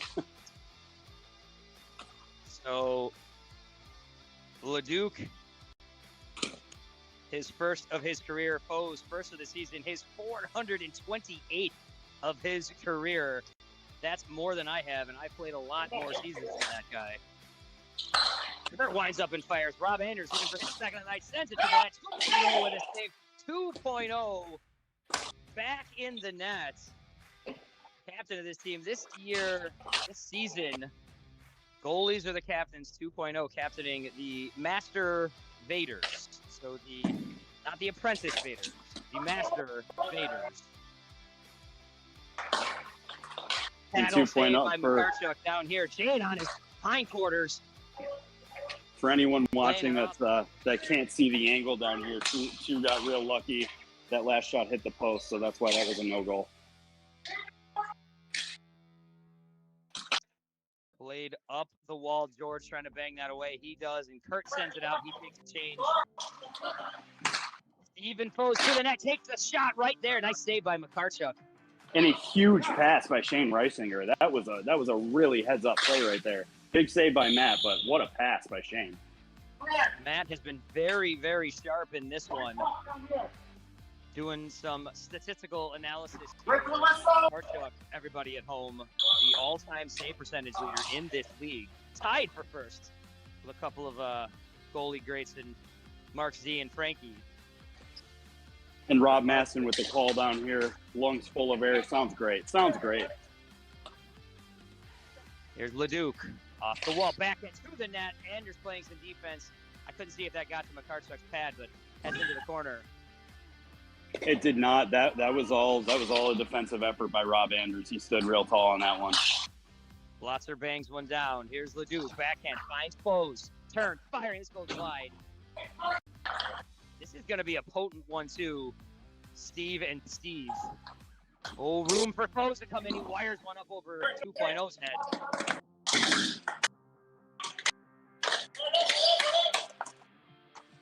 Little bit of Foes on Foes down here. Usually got to pay for that. Leduc, I'm being told down there. Sorry, my guy. I put a little too much French on that to this point. Oh, so it's French. Hold on, now I'm hearing that it actually is Leduc. Actually, it's pronounced Schneeblay. I'm not sure. Is it Leduc or Leduc? It is Leduc. The Duck. I mean, with a movie franchise and a NHL team, we've never had a duck in this league. It's great that we now do. Leduc fighting off the Bob. We got the Duck and the Bob down here. Stop to the net, saved by Matt. Bob gets it away to Foes. Foes turns, fires. This goes back behind 2.0, behind the net. Leduc wires one. This bounces. The velocity on that, and it got tipped. This is quite a rookie class here. Yeah, and that was a huge question mark even at the draft with two taking all these rookies. I mean, that can either be a horrible decision or a decision that makes you look really, really smart. And I think minus the rookie jitters with a few of these shots going up or wide, they all look really good right now.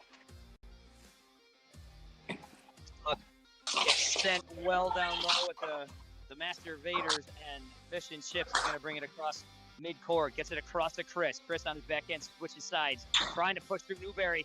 Newberry, the seasoned pro, sticks with. Thrown out in front. Bob tips one away from Kurt. Kurt's going to turn off the wall, try to wrist one through. You don't hear that much. Wrist out from Kurt. That was what that was.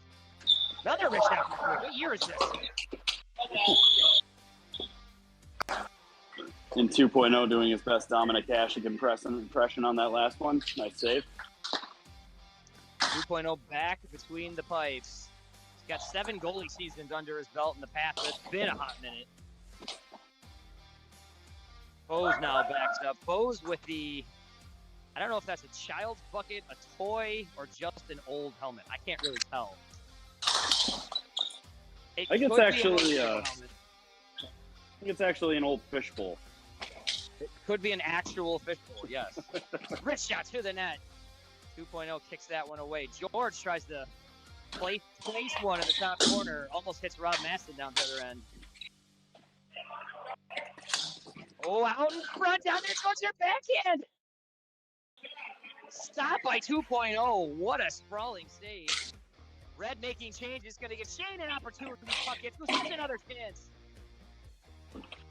Anders to speak as a goalie here, 2.0 has completely changed up the style that we're used to. 2.0 usually plays a really stoic butterfly style, and he is looking like a Packard out there right now. Just has no idea what he's doing, but somehow making the saves. Nice job. Looking like a Packard. I like the way that came off. McCartchuck covers. Johnny Boy sends it to the wall. George tries to bounce when it gets taken. Chris is going to come. He's got a little bit of space. Backhand stop by Matt. Huge diving save by Matt. Goalies look great. This Chris, Steven, and Steven combination is going to be lethal. I can see it already in the first period of this one. Blotzer to George. George sends one ahead. And taps away now, still loose. Wrister from Chris doesn't get through. That one does. Good and a huge pass by Shane Reisinger again. So not to take anything away from Chris on that one crashing in the net, but Shane Reisinger with just another gorgeous laser pass. I don't even know if he was looking. So Chris and Leduc, both with their first career goal, will not be their last. Stop by McCartchuck. What a stop. Newberry from the corner tries to throw it in front. Blotcher was down there. He's going to try to take this one away. Anders playing some D. Tips it down low or up high if you're Rob, I guess.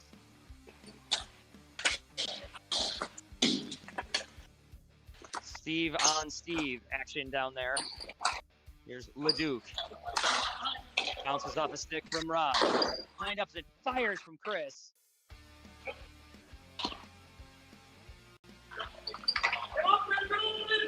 Leduc looking for options. Crosses for Chris. Backstab Newberry pressing. Master leaders off the ceiling. That's not for Rob. This will be a white puck. 2-2 your score. Alex, 2-2, right? Yes, it is. Yep. I should know that. Apologies, everybody. Not sounding like I know what I'm doing. Right off the mask of Missile of a 2.0 wrist right shot there. exposed. Is this an assist for? Oh, I thought 2 was going to get the assist on that one. He paddled that last one away, and Post brought it up for a shot. I can't recall the last goalie assist. It's been a little while. So Puck, I think a whistle for being on the net. Oh, the other end was a little cockeye. Oh, yeah. 2.0 needs an adjustment. 2.0 called over to Ra. I wasn't even sure what was going on. I thought it might have been his GoPro, which I'd have a little less sympathy for, but it was the strap on his mask, and that's kind of important. So 2-2 early in this one, still first period action. Alex, I have no angle on the clock, so I'm going to need your eyes on that one. 4 minutes and 30 seconds. Oh, I missed the 6:10 call. I am ashamed and I'm embarrassed. We are in play. Puck is sent in the corner. Shane Rasangzinger tries to get one out of there. Here's Foles looking to turn. He dances one through. Stephen Leduc. Wrister off the wall. Hits sweet down here. George tries to steal one through. Leduc pushes. This gets all the way to Matt. Quickly, Foes turns and fires. I got Foes and Foes down here. I don't know what to do with this. We got 3 Steves out there. We got 2 Foes on different teams. This is cats and dogs. Fastest area. The random character generator really screwed us this year. They did. The names are just repetitive.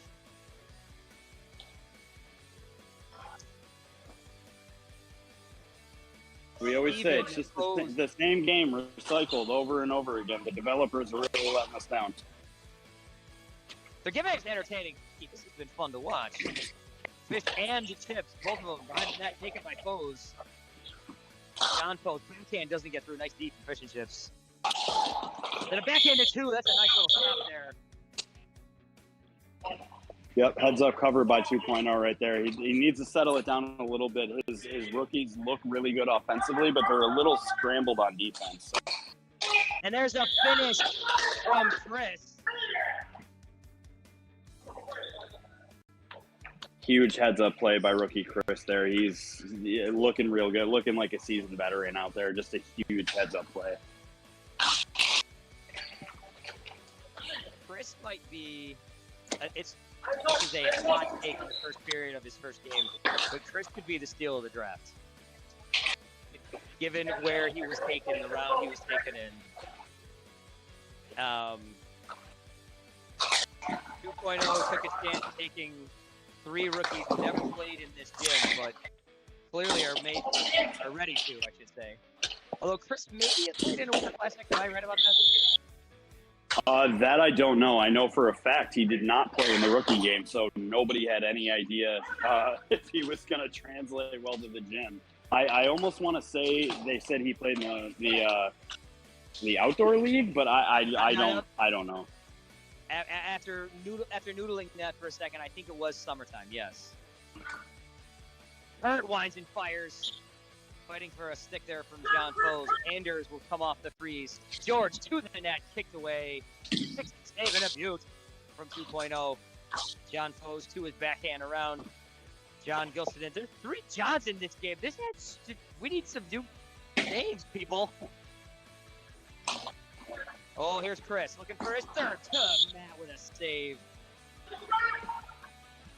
It's a nice save by Matt. Way to stand tall on that one.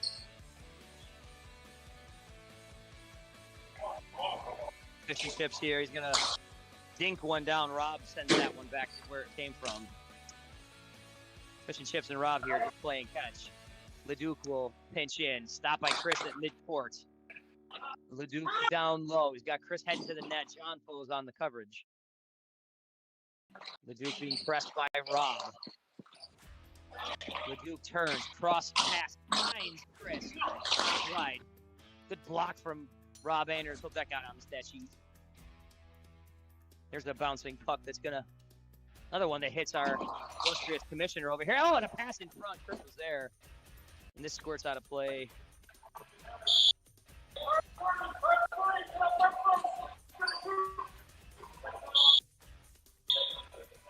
Rob Anders bounces one through. Goes off of a foot. Not sure about the call there. I think that one was all post. I don't think Rob Maston knew what the call was down here. Oh, that puck was absolutely wired. 10-second call. Heading your way. Chris trying to turn around Foes. Foes takes it. Foes with a backpack from Chris. Doesn't get a clean one through. Sends it off a 2's foot. That was a fun first period. Yes, it was. Very fast-paced.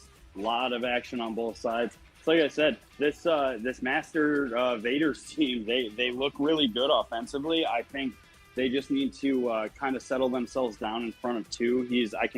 If I'm not the most vocal goalie in the league, 2.0 certainly is. So I can hear him kind of doing his call outs down here and telling them just to kind of settle it down a little bit more, get back, be more defensive minded. But I think as this season goes on, this team will be perfectly fine. And this red team over here, Limp Bizkit's no slouch either. They're doing a great job hanging in with this fast-paced offense, and a few more veterans on the team, so they're playing a little bit more controlled. But it's a huge help with Matt playing as great as he's playing in that.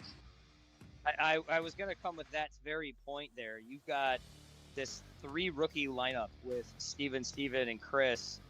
Leduc gets his first of his career. Gallant his first 2 of his career. On the other side, you've got Newberry, who's played 26 seasons. Bob Hartman's coming back after a couple season absence, but he's played since the early days of this league. He's got 19 seasons under his belt. So 2 very different roster makeups. And what's funny to that end is you look at the goalie roster for the season, all captains. If I'm not mistaken, Matt McCarchak, he has the least amount of seasons under his belt among all the captains. And he's got what might be the second most experienced team. The Conco's roster is all old heads, and I am an old head, so I can say that. But this roster is very experienced, super different than what 2.0 was done so far. 3-2, it's tight. But it's like I said. I mean, that draft is it's making 2.0 look pretty smart right now. 2.0 is also working with. He's coming back to the Nets, so there's an unknown there. He's got the 3 rookies, which how does that play? He's got the rookie that no one's really seen play. He's got that unknown. He's got Shane, who's won 3 cups in a row. He has all of these little intangibles, which after one period of play, he's got a 3-2 lead. We'll see how that all comes together. On the other side, Matt, who we talked about statistically, one of the best goalies in the history of the league already in his 4 short seasons. But experience in Newberry and Hartman.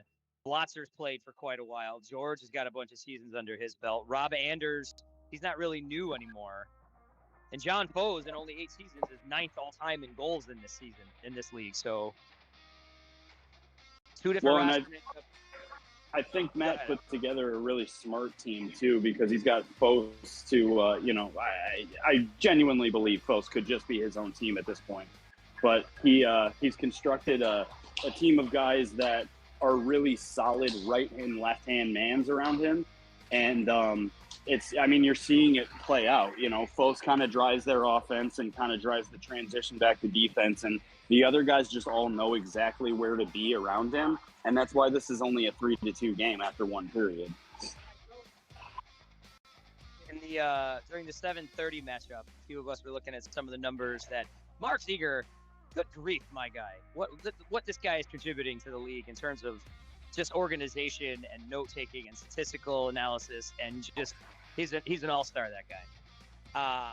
We were looking at some of the numbers that he had crunched, and John Foes, 8 seasons, 427 goals. Myself, one Paul Friedman, was standing looking at each other doing the math, and we're like, that's 53 a season that this guy has averaged in 8 seasons. It's wild, the goal output that John Foes has been able to produce. Stephen Leduc looking to add some goal output of his own. Newberry turns and fires, saves by 2.0. underway here in the second. Red, the Limp Biscuits, the Master Vaders in white. Alex, is it a missed opportunity that these Master Vaders aren't wearing black? That's a fair point. And you know what? I was complaining about that in the draft too, that I chose gray for our team because I went ahead and assumed everybody was going to pick black first because black is objectively the coolest hockey color. And nobody picked black. Shocked by that. Black is objectively the coolest hockey color. I'm not sure what to do with that. I got to set that one on the side burner for a few minutes. I'll come back to that one. Battle down low, physical but respectful. Kurt comes free, back into the corner. Here's Newberry. He's going to sling one down. Kurt again, veteran to veteran there, switching. Foes off the wall. That's Steven Foes. This league now has 3 Foes. We got to do something with that in these broadcasts. Leduc to the net, glove save. Got another the Duck and the Bob battle going on down low. The Duck heads off. He will take on the Bob another day. Fish and Chips and the Bob here. Battles. Fish and Chips off a stick. This goes off the ceiling. Let's bring a whistle. Change is coming for White as Shane and Chris will hop on with Fish and Chips. Other side, John Foes will get his first second period action.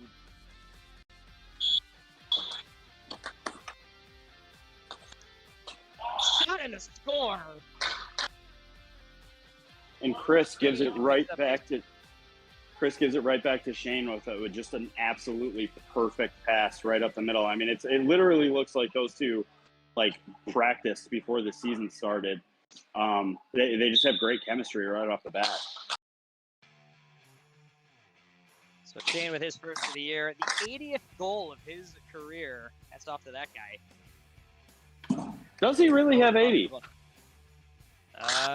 If the puck comes into where I am, that's fun. Yeah.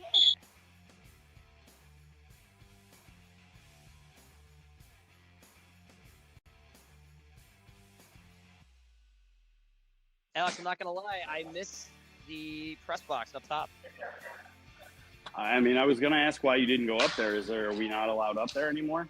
I'm told, I haven't been up there, but I'm told that the lower panes of glass are now frosted, and it's difficult to see when you're not standing on something. What a stop down here by 2.0.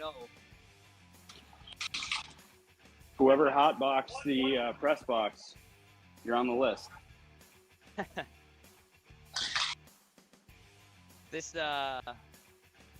The wonderful people at Direct Torah, they have been wonderful to us. We love everything about it, and we love everything about Maxwell and Chris. And Chris just making a real case for himself right now as being the league's top net crasher. I think most of his goals have come from somewhere within that crease area. I mean, he just drives until it's in the net and makes it look really easy doing it. Alex, from where I stand, I feel silly asking you this question, but 5-2? 5-2. 11 minutes. So White leads this one. Master Vaders 2.0 squad. Nice stop in there from 2.0. Puck comes loose. Shane's going to wire one in. Shane's got Chris headed to the net. Rob on defense. Taken away by Foes. Foes trying to come through center. Doesn't get through clean. Chris with a nice chip. Foes with another opportunity, though. Foes, another opportunity. No quitting this guy. No one will ever accuse him of that. And stand tall defense by Fish and Chips there. Way to hold off Foes. That was, that's knowing Foes. That's like 3 or 4 good shots he could have gotten off right there. And Fish and Chips' defense limited him. He's doing it all in a helmet that he got from a cereal box giveaway in 1988. There's a pass from Chris, doesn't slide through. Nice D from George. Chris looking for Leduc in front. Out for Foes. Foes trying to dance through, doesn't get one through. To the wall. Fish and Chips staying with him. The Bob crashing. Foes tries to slide one through to the Bob. Here's coming free. Wires one in. McCarchuck with the save. Whoa, hard one off of Chris. Blotzer. Bouncing puck is backhand back for John Foes. For Blotzer. A little bit of room to the net. Gotta give that block. Maybe the first block, probably not, of Leduc's career. Oh, that one, that was hot. I don't know if that got 2.0. I think they got 2.0 on the math that one. Again, the release was so quick, I couldn't even tell you what happened. This is a very fast game. That shot is evidence for John Foes averaging 53 goals in his career. Karchuk with a freeze. Foes will come away with it. Bob heads one way, Blotzer the other. Foes back behind the net. Foes working from his office and gets a hard wrist shot. 2.0 covers, quick save. Steven Foes bounces one through. You and I haven't even gotten into the brother-on-brother match with this. It's the second period. That's another storyline in this one. Yeah, and they both look pretty good. Both pretty similar styles, too. And as I say that, Little Foes there does the patented John Foes blast one into your face shot.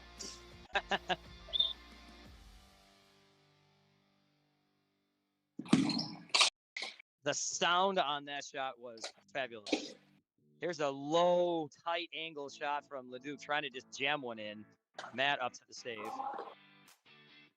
Fish and Chips bounces one off the wall. Leduc, Fisher off of Matt's pads. Don't have numbers in front of me. He's given up 5 goals, but Matt has made a bunch of really good saves, and his save percentage for this game has got to be really strong. Yeah, I mean we're only a period and a half in, but I gotta say Matt has kind of been the anchor of this team so far. I would say it would be a much more lopsided score had Matt not been playing well. Foes coming away hot, goes off of his brother's foot. Probably not the first time one of those fellas has shot a puck off the other. Probably won't be the last. To the Bob to the net. Stop by 2.0.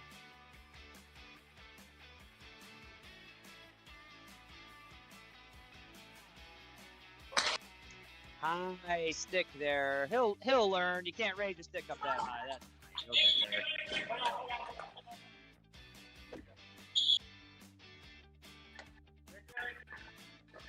So John Foes will risk one ahead for Newberry. Newberry tries to get one through. This goes off of Steve Foes' foot.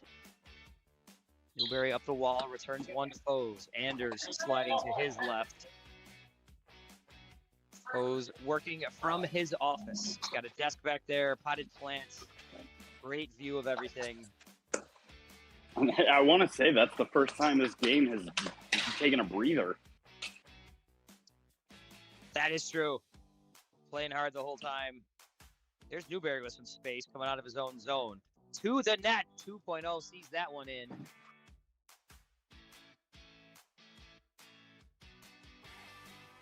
Fish and Chips sends one into the corner. Shane will pick things up here. He's got Kurt dancing around on the left side. Here's Foes coming along. Foes back once again in his office. Getting some paperwork done, checking the email. Bounces one off the wall, Newberry.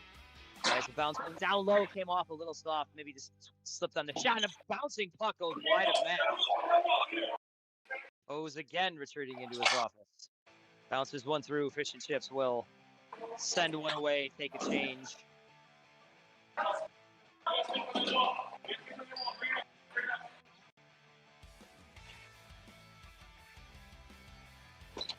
Foes looking to spring from there. Wrister to the net. Bounces off the wall behind 2.0. Here's Rob Anders. Lefty shot, 5 post. Right on the goal line. Are we saying that's a cross? From where I am, it does look like it went across. Just barely. I mean, I'm at a pretty bad angle, but that absolutely looked like it was a goal to me. I don't see how that wouldn't be. It didn't look like it was in by much, but it did look like it was in.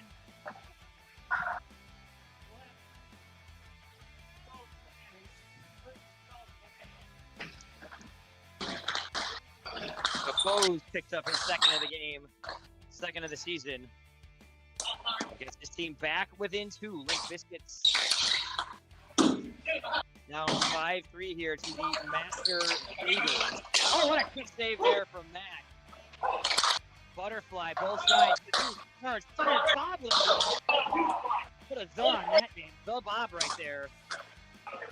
That's why you draft Bob right there. That's he will eat every shot you don't want to. Ooh, George Kuhn just went real hard into the corner right there. We hope George is all right. He's getting up kind of slow.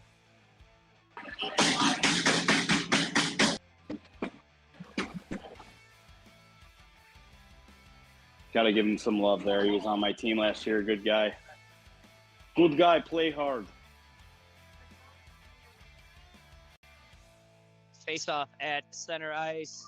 We hope George is shaking anything loose that he needs to shake loose or retighten whatever he needs to tighten. Foes once again. Getting those office hours in. At this point, he's just playing Candy Crush. I don't really know how much work he's actually getting done back there. I feel like he's not the one that would waste those minutes. He's not a. Well, Oh, what a weird bouncing off of Matt's back goal from Chris. Yeah, that one sucks. That one will hurt you real bad as a goalie. I've had plenty of those that just hit the exact right or wrong spot, depending on who you are. Matt is shaking his head over there. Dane with a backhand as he forces away from John Foes.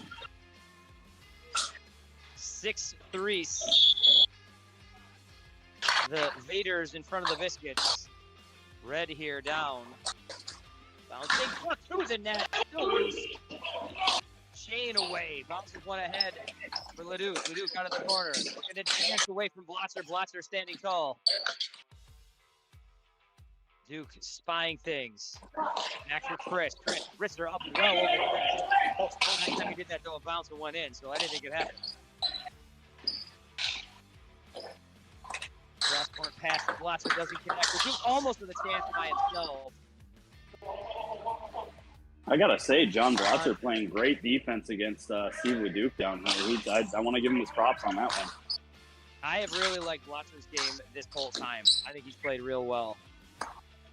Matt's going to cover up there and weaponize that time. Change happening slowly. Blotzer fires one.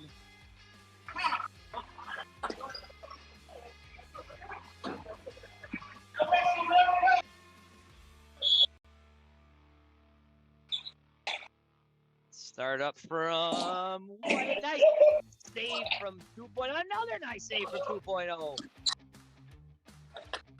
Russ, Great. This guy. Great trade back and forth by the two goalies there. 2.0 with two very acrobatic saves that very easily could have gone in, and then Matt doing his thing and just being in the exact right spot. A lot less dramatic of a save, but nonetheless important. 2.0 with a Packard-esque save a moment ago, coming way out of his crease, cutting that angle.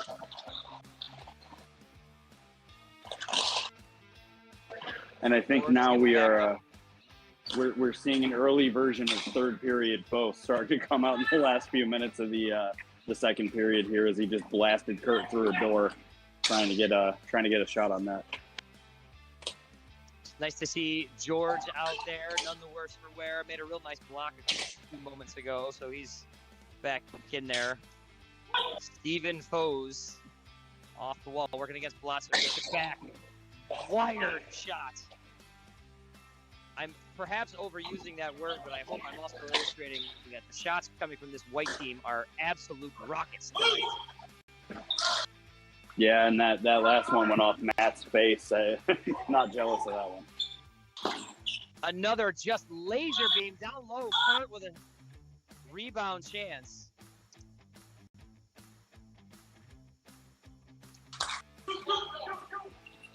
Back and forth action. The horn goes.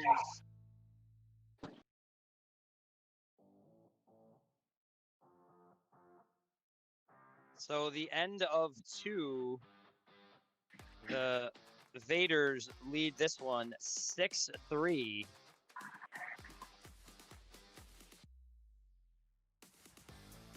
I think good stories in this one. Rookie Chris Gallant with 4 goals.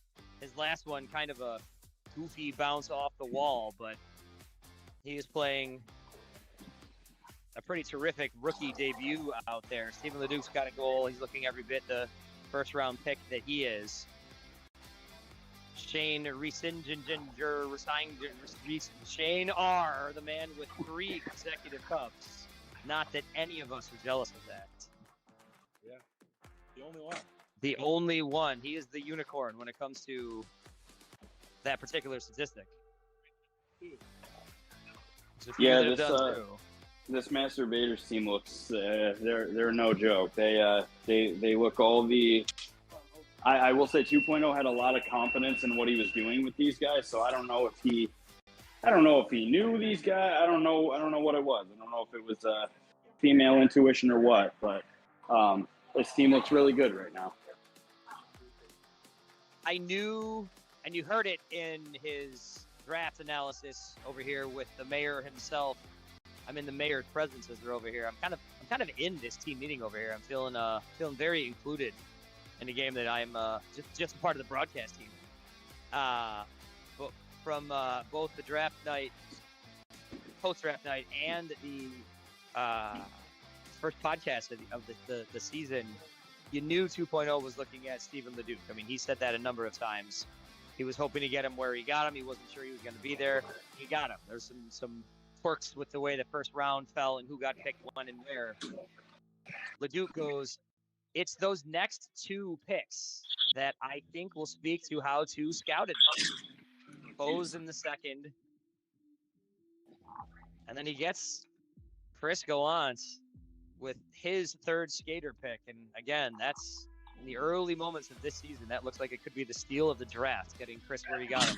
It's Chris's debut here with 4 goals. A lot of hockey to be played here through this season. We are but 3 2/3 of the way through a 40-game regular season.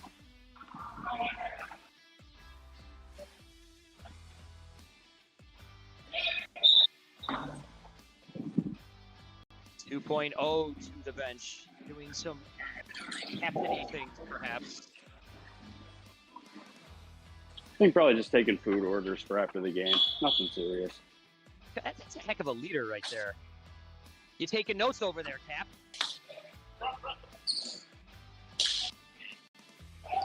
Here's Chris. Slides one over. What a save by Matt. That's a great feed to Leduc. The duck, if you will. Return pass to Chris. Bounces away. Chris with a lot of room. Foe's giving a little bit of space. Leduc working against the mayor. To the net. Pad save from Matt. Chipped up. And there's no opportune whistle right there, or horn, I should say. 2.0 covers that one. Christian Stips directing traffic from the freeze. He's going to bounce one off the wall to Chris. Chris pressed by Rob. Leduc in front of the net. Gets one off the bounce there. Between his legs. Matt up the attack. Matt always great on his angles. He's right there.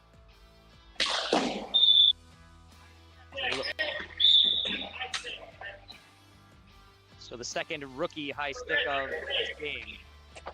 That one a little bit more questionable. I thought Chris did a pretty okay job of keeping it at his waist, but it is what it is. I'm unsure if anybody watching would not know that rule, but you raise your stick up above the waist. That is a whistle. It is just a possession change.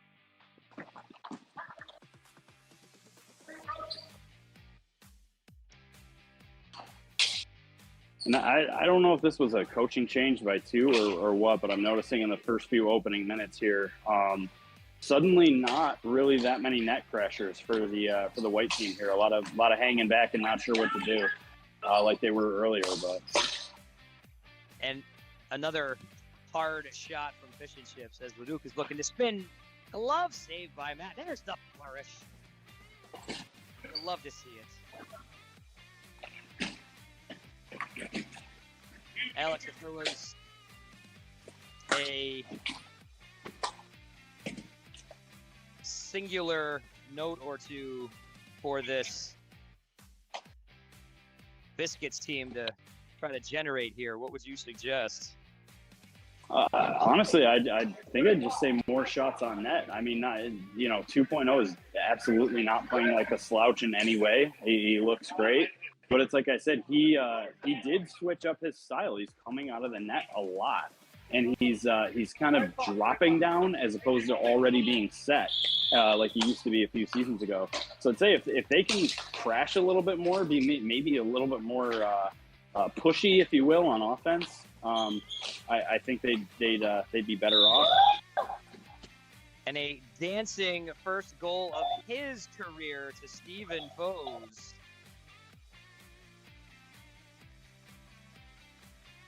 And that was just a gorgeous goal by Foes right there. Just looked a lot like his brother, just not giving up on the play and doing a little 180 in the crease, and nobody challenged them, and that was an easy goal. There are, and again, this is hyperbole in the first game of the season, so let's not get too ahead of ourselves. But I don't know how many rookie classes with this much talent there have been in league history, and these two guys are on the same team. Yeah, agreed. I'm inclined to say that my rookie season, I had, it was also, as Chris sneaks one in there, nobody quite knew where that puck was. That was just a confusing one, but just a perfectly placed shot by Chris. My rookie season was the Game of Thrones season in fall 2014, and Paul Paradine put together a very similar team of almost entirely all rookies. I mean, it helped that one of those rookies was Mike Verlano, and nobody knew who he was at the time, but we went all the way to the finals that year, so it can happen. I think everybody learned who Verlano was. Little shoving play from the rookie Foes right there.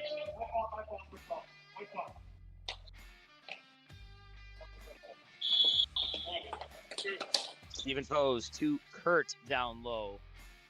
Kurt tries to bounce, but for 6, he gets all the way in front of the net. The bomb on the deck. Off the post. Matt didn't know that one was coming. Shane bounces one around. Kurt to the net. Nice pedal save from McCarthy. George with a triple stick pressing him here. Bob gets one ahead.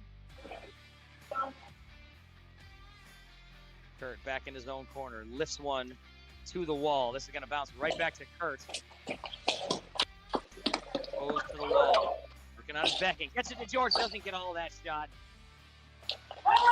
Even those turns. Forgot something as he went to the net.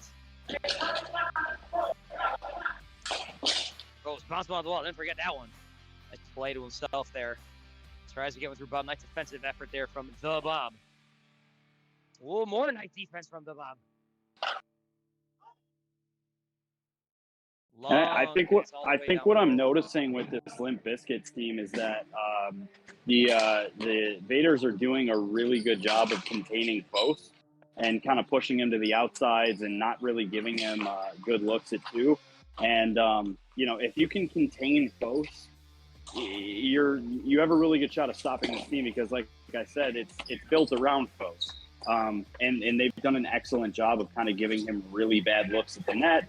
I don't know, really bad, but just not what he's used to getting. And they've done a great job. And their transition game is really good. So, yeah. Wonderful creative individual effort right there from Anders. LeDuc with some time. George with a nice defensive play there. That was fantastic. Wrist shot from Foes bounces off of 2.0 and back behind the net. Shot gets all the way down. Rob working against LeDuc. Nice stick. Stick was in the right place at the right time there. Foot was in the right place there. Anders with a nice pair of defensive plays saved by Matt. And now another stop by Matt on the one-timer from Fish and Chips. This white team is relentless. We've talked the talent of this rookie class, but Shane and Fish and Chips right here working with Leduc wiring one off the post. Here's a one-timer into the glove. No flourish. And Goalie we got timeout. goalie timeout down here. I want to say, like, I mean, you know, we've talked up the rookies a lot in this game, but Shane Reisinger might be the secret weapon of this team. I feel like every time he's been on the court so far, something good, creative, smart has happened. And I'm almost thinking that he's kind of the guy that just, again, knows exactly where to be, and it's forcing the rookies to learn where they need to be. And then that's, every positive play so far has, at least that I can remember. I'm sure there's a few that haven't, but most of them have been generated with Shane on the court. So I want to give him his kudos there. He's a sneaky pick for this team. Well, and he's also, again, hyperbole. It's week 1. This is the 4th game of a 40-game regular season. Let's not go crazy, folks. Let's just sit down. Let's all get a nice couch seat in Fose's office and just relax. But possibly 2 contenders for outplaying the draft position, because Shane was picked late in that draft, and that was a steal. And that's the same team with this Chris Gallant rookie who's got 5 goals in his debut. Shane and Chris both having a real nice opening night here as Masturbators lead this one 8-3. 8-3? I have that right? 8-3. 8 minutes left. That's a professional broadcast right there, folks, as one of the announcers asking the other one, hey, what's the score? Here's Shane to the net. Bouncing, Leduc trying to get a handle on it, does get one. Flies across the face of the net. Shane puts one off of Blotter's foot, but then gets another chance. Blotter to the wall.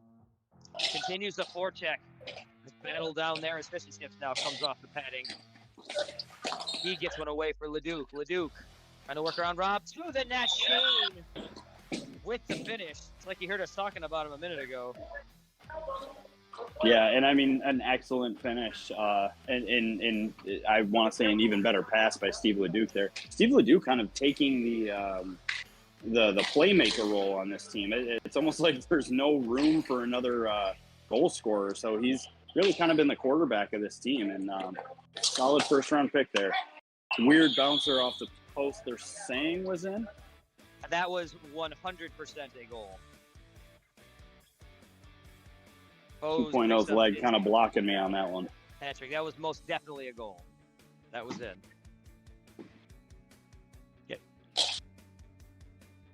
The way that bounced around. And hey, if there's a camera angle later that says Bill Smith's wrong, it will not be the first time I'm wrong. It won't be the last. Oh, Rob Anderson, Rob trying. Fish and chips, play, a little shoving, a little pushing. Foes, third to the net. This one's behind. See, but that's what I think. I think Limp Bizkit needs to be doing more of that a little bit, just crashing the net like that. There were so many red bodies in front of 2 right there, and it almost led to a goal. So.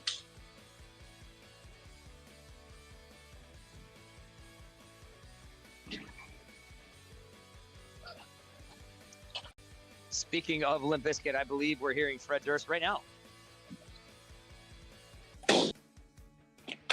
Shot to the net. Goes off the wall, trying to get away from Kurt. Kurt playing that really well. Forced a tough angle on that shot. Bouncing puck, trickling out away from center court. Goes backhand toward the net. Bob gets a shot off. The Bob is stopped by the 2.0. Fish and Chips looking to walk with this one a little bit. Slides one down low. Kurt's going to work from behind the net. Tries to shove that wraparound home. Steven Foes off the wall. Glides one to Fish and Chips to the net. Paddle save.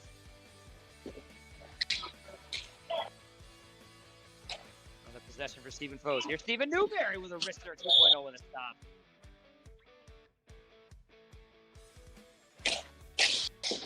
Bouncing. 2.0 was down. That thing just sort of fluttered off his right and wide. Chris behind the net. Bob Eaton one right The there. block. Not the first block he's had tonight. Bob out here blocking shots, rocking no shin guards. Taking the life of his shins into his hands, or perhaps into his shins, per se.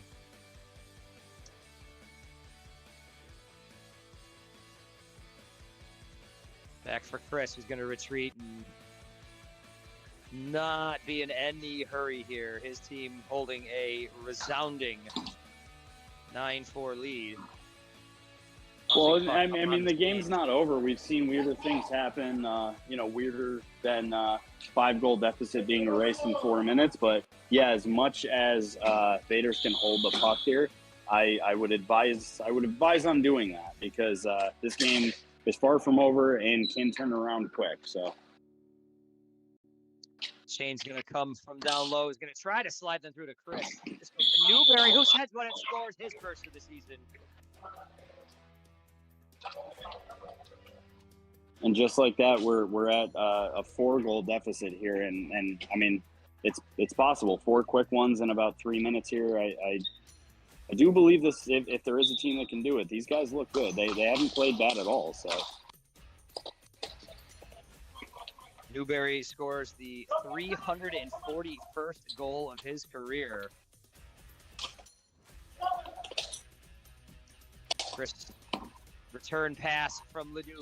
Nice keeping goal to Shane on the end of that exchange. Boy, Alex, I'm watching this white team play, and this is a scary-looking team. yeah, it absolutely is. It's just every one of them almost knows where each other's going to be, and it was a near miss over here with another one-timer backdoor goal.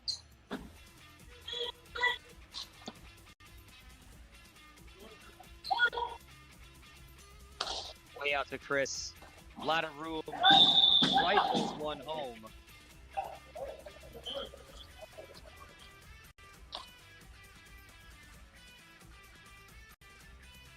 I'm going to go ahead and confidently say I think that one was the nail in the coffin there. It's Chris's 5th or 6th goal of the night. And, yeah, he's not bad at hockey.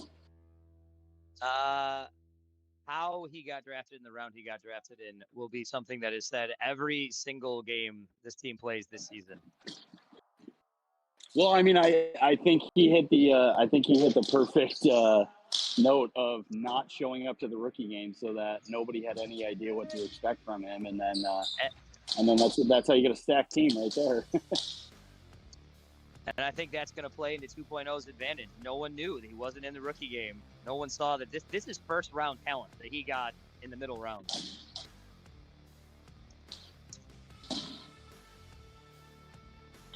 This white team not stopping, pushing and pushing. Goes to the net. Bad save by 2.0.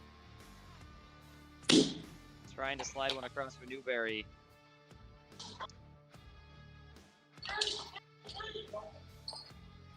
Wrist shot off the glove, bounces free.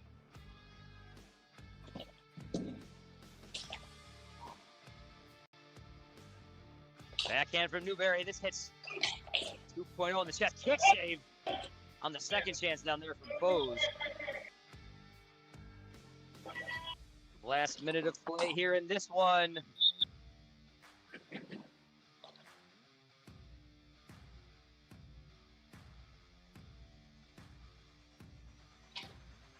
Our silence is more than our talking right there. Yeah, I know. I guess that last goal kind of shut us both up. I don't really know what to say. This white team is scary good. This team is good. And it's not even by 2.0. It's not even like the red team even had a bad game. I really don't think this score is indicative of the game that we watched in any way. I just think that this white team is there's one team every year that just seems to gel perfectly right out of the gate. And, whether that stays or not is going to be something to watch for the next 9 weeks. But they're the team this season that just seems to have figured it out right off the hop. That is Very, very true. I think this white team is going to benefit from having a first-round talent that was picked in the middle rounds in Chris Gallan, who scores 6 goals, gets his career off to a flying start. An unbelievable debut for that guy. A real nice debut for Stephen Leduc. The term you used, Alex, quarterbacking this team. He did a great job of playmaking and play setting, table setting, if you will. Makarchuk was under fire all night, played well, but first game of the year for the Vaders and the Biscuits goes the way of the Vaders. Alex, last words. I think both goalies looked really good. Really solid week one for both teams. Like I said, if you're on this Limp Bizkit team, don't hang your head. You guys played great. Just went up against a tough opponent, and hell of a week one, everybody. I'm excited to see what next week brings, and I'm excited to watch some Bills football tomorrow. Well, with that one, I'm going to also throw in a Go Bills. I'm going to throw in a thanks for watching, everybody. 1 week in the books, 9 weeks of the regular season to go. For Alex, I'm Bill Smith, and for everyone here at the RFHL. Is it Wednesday yet?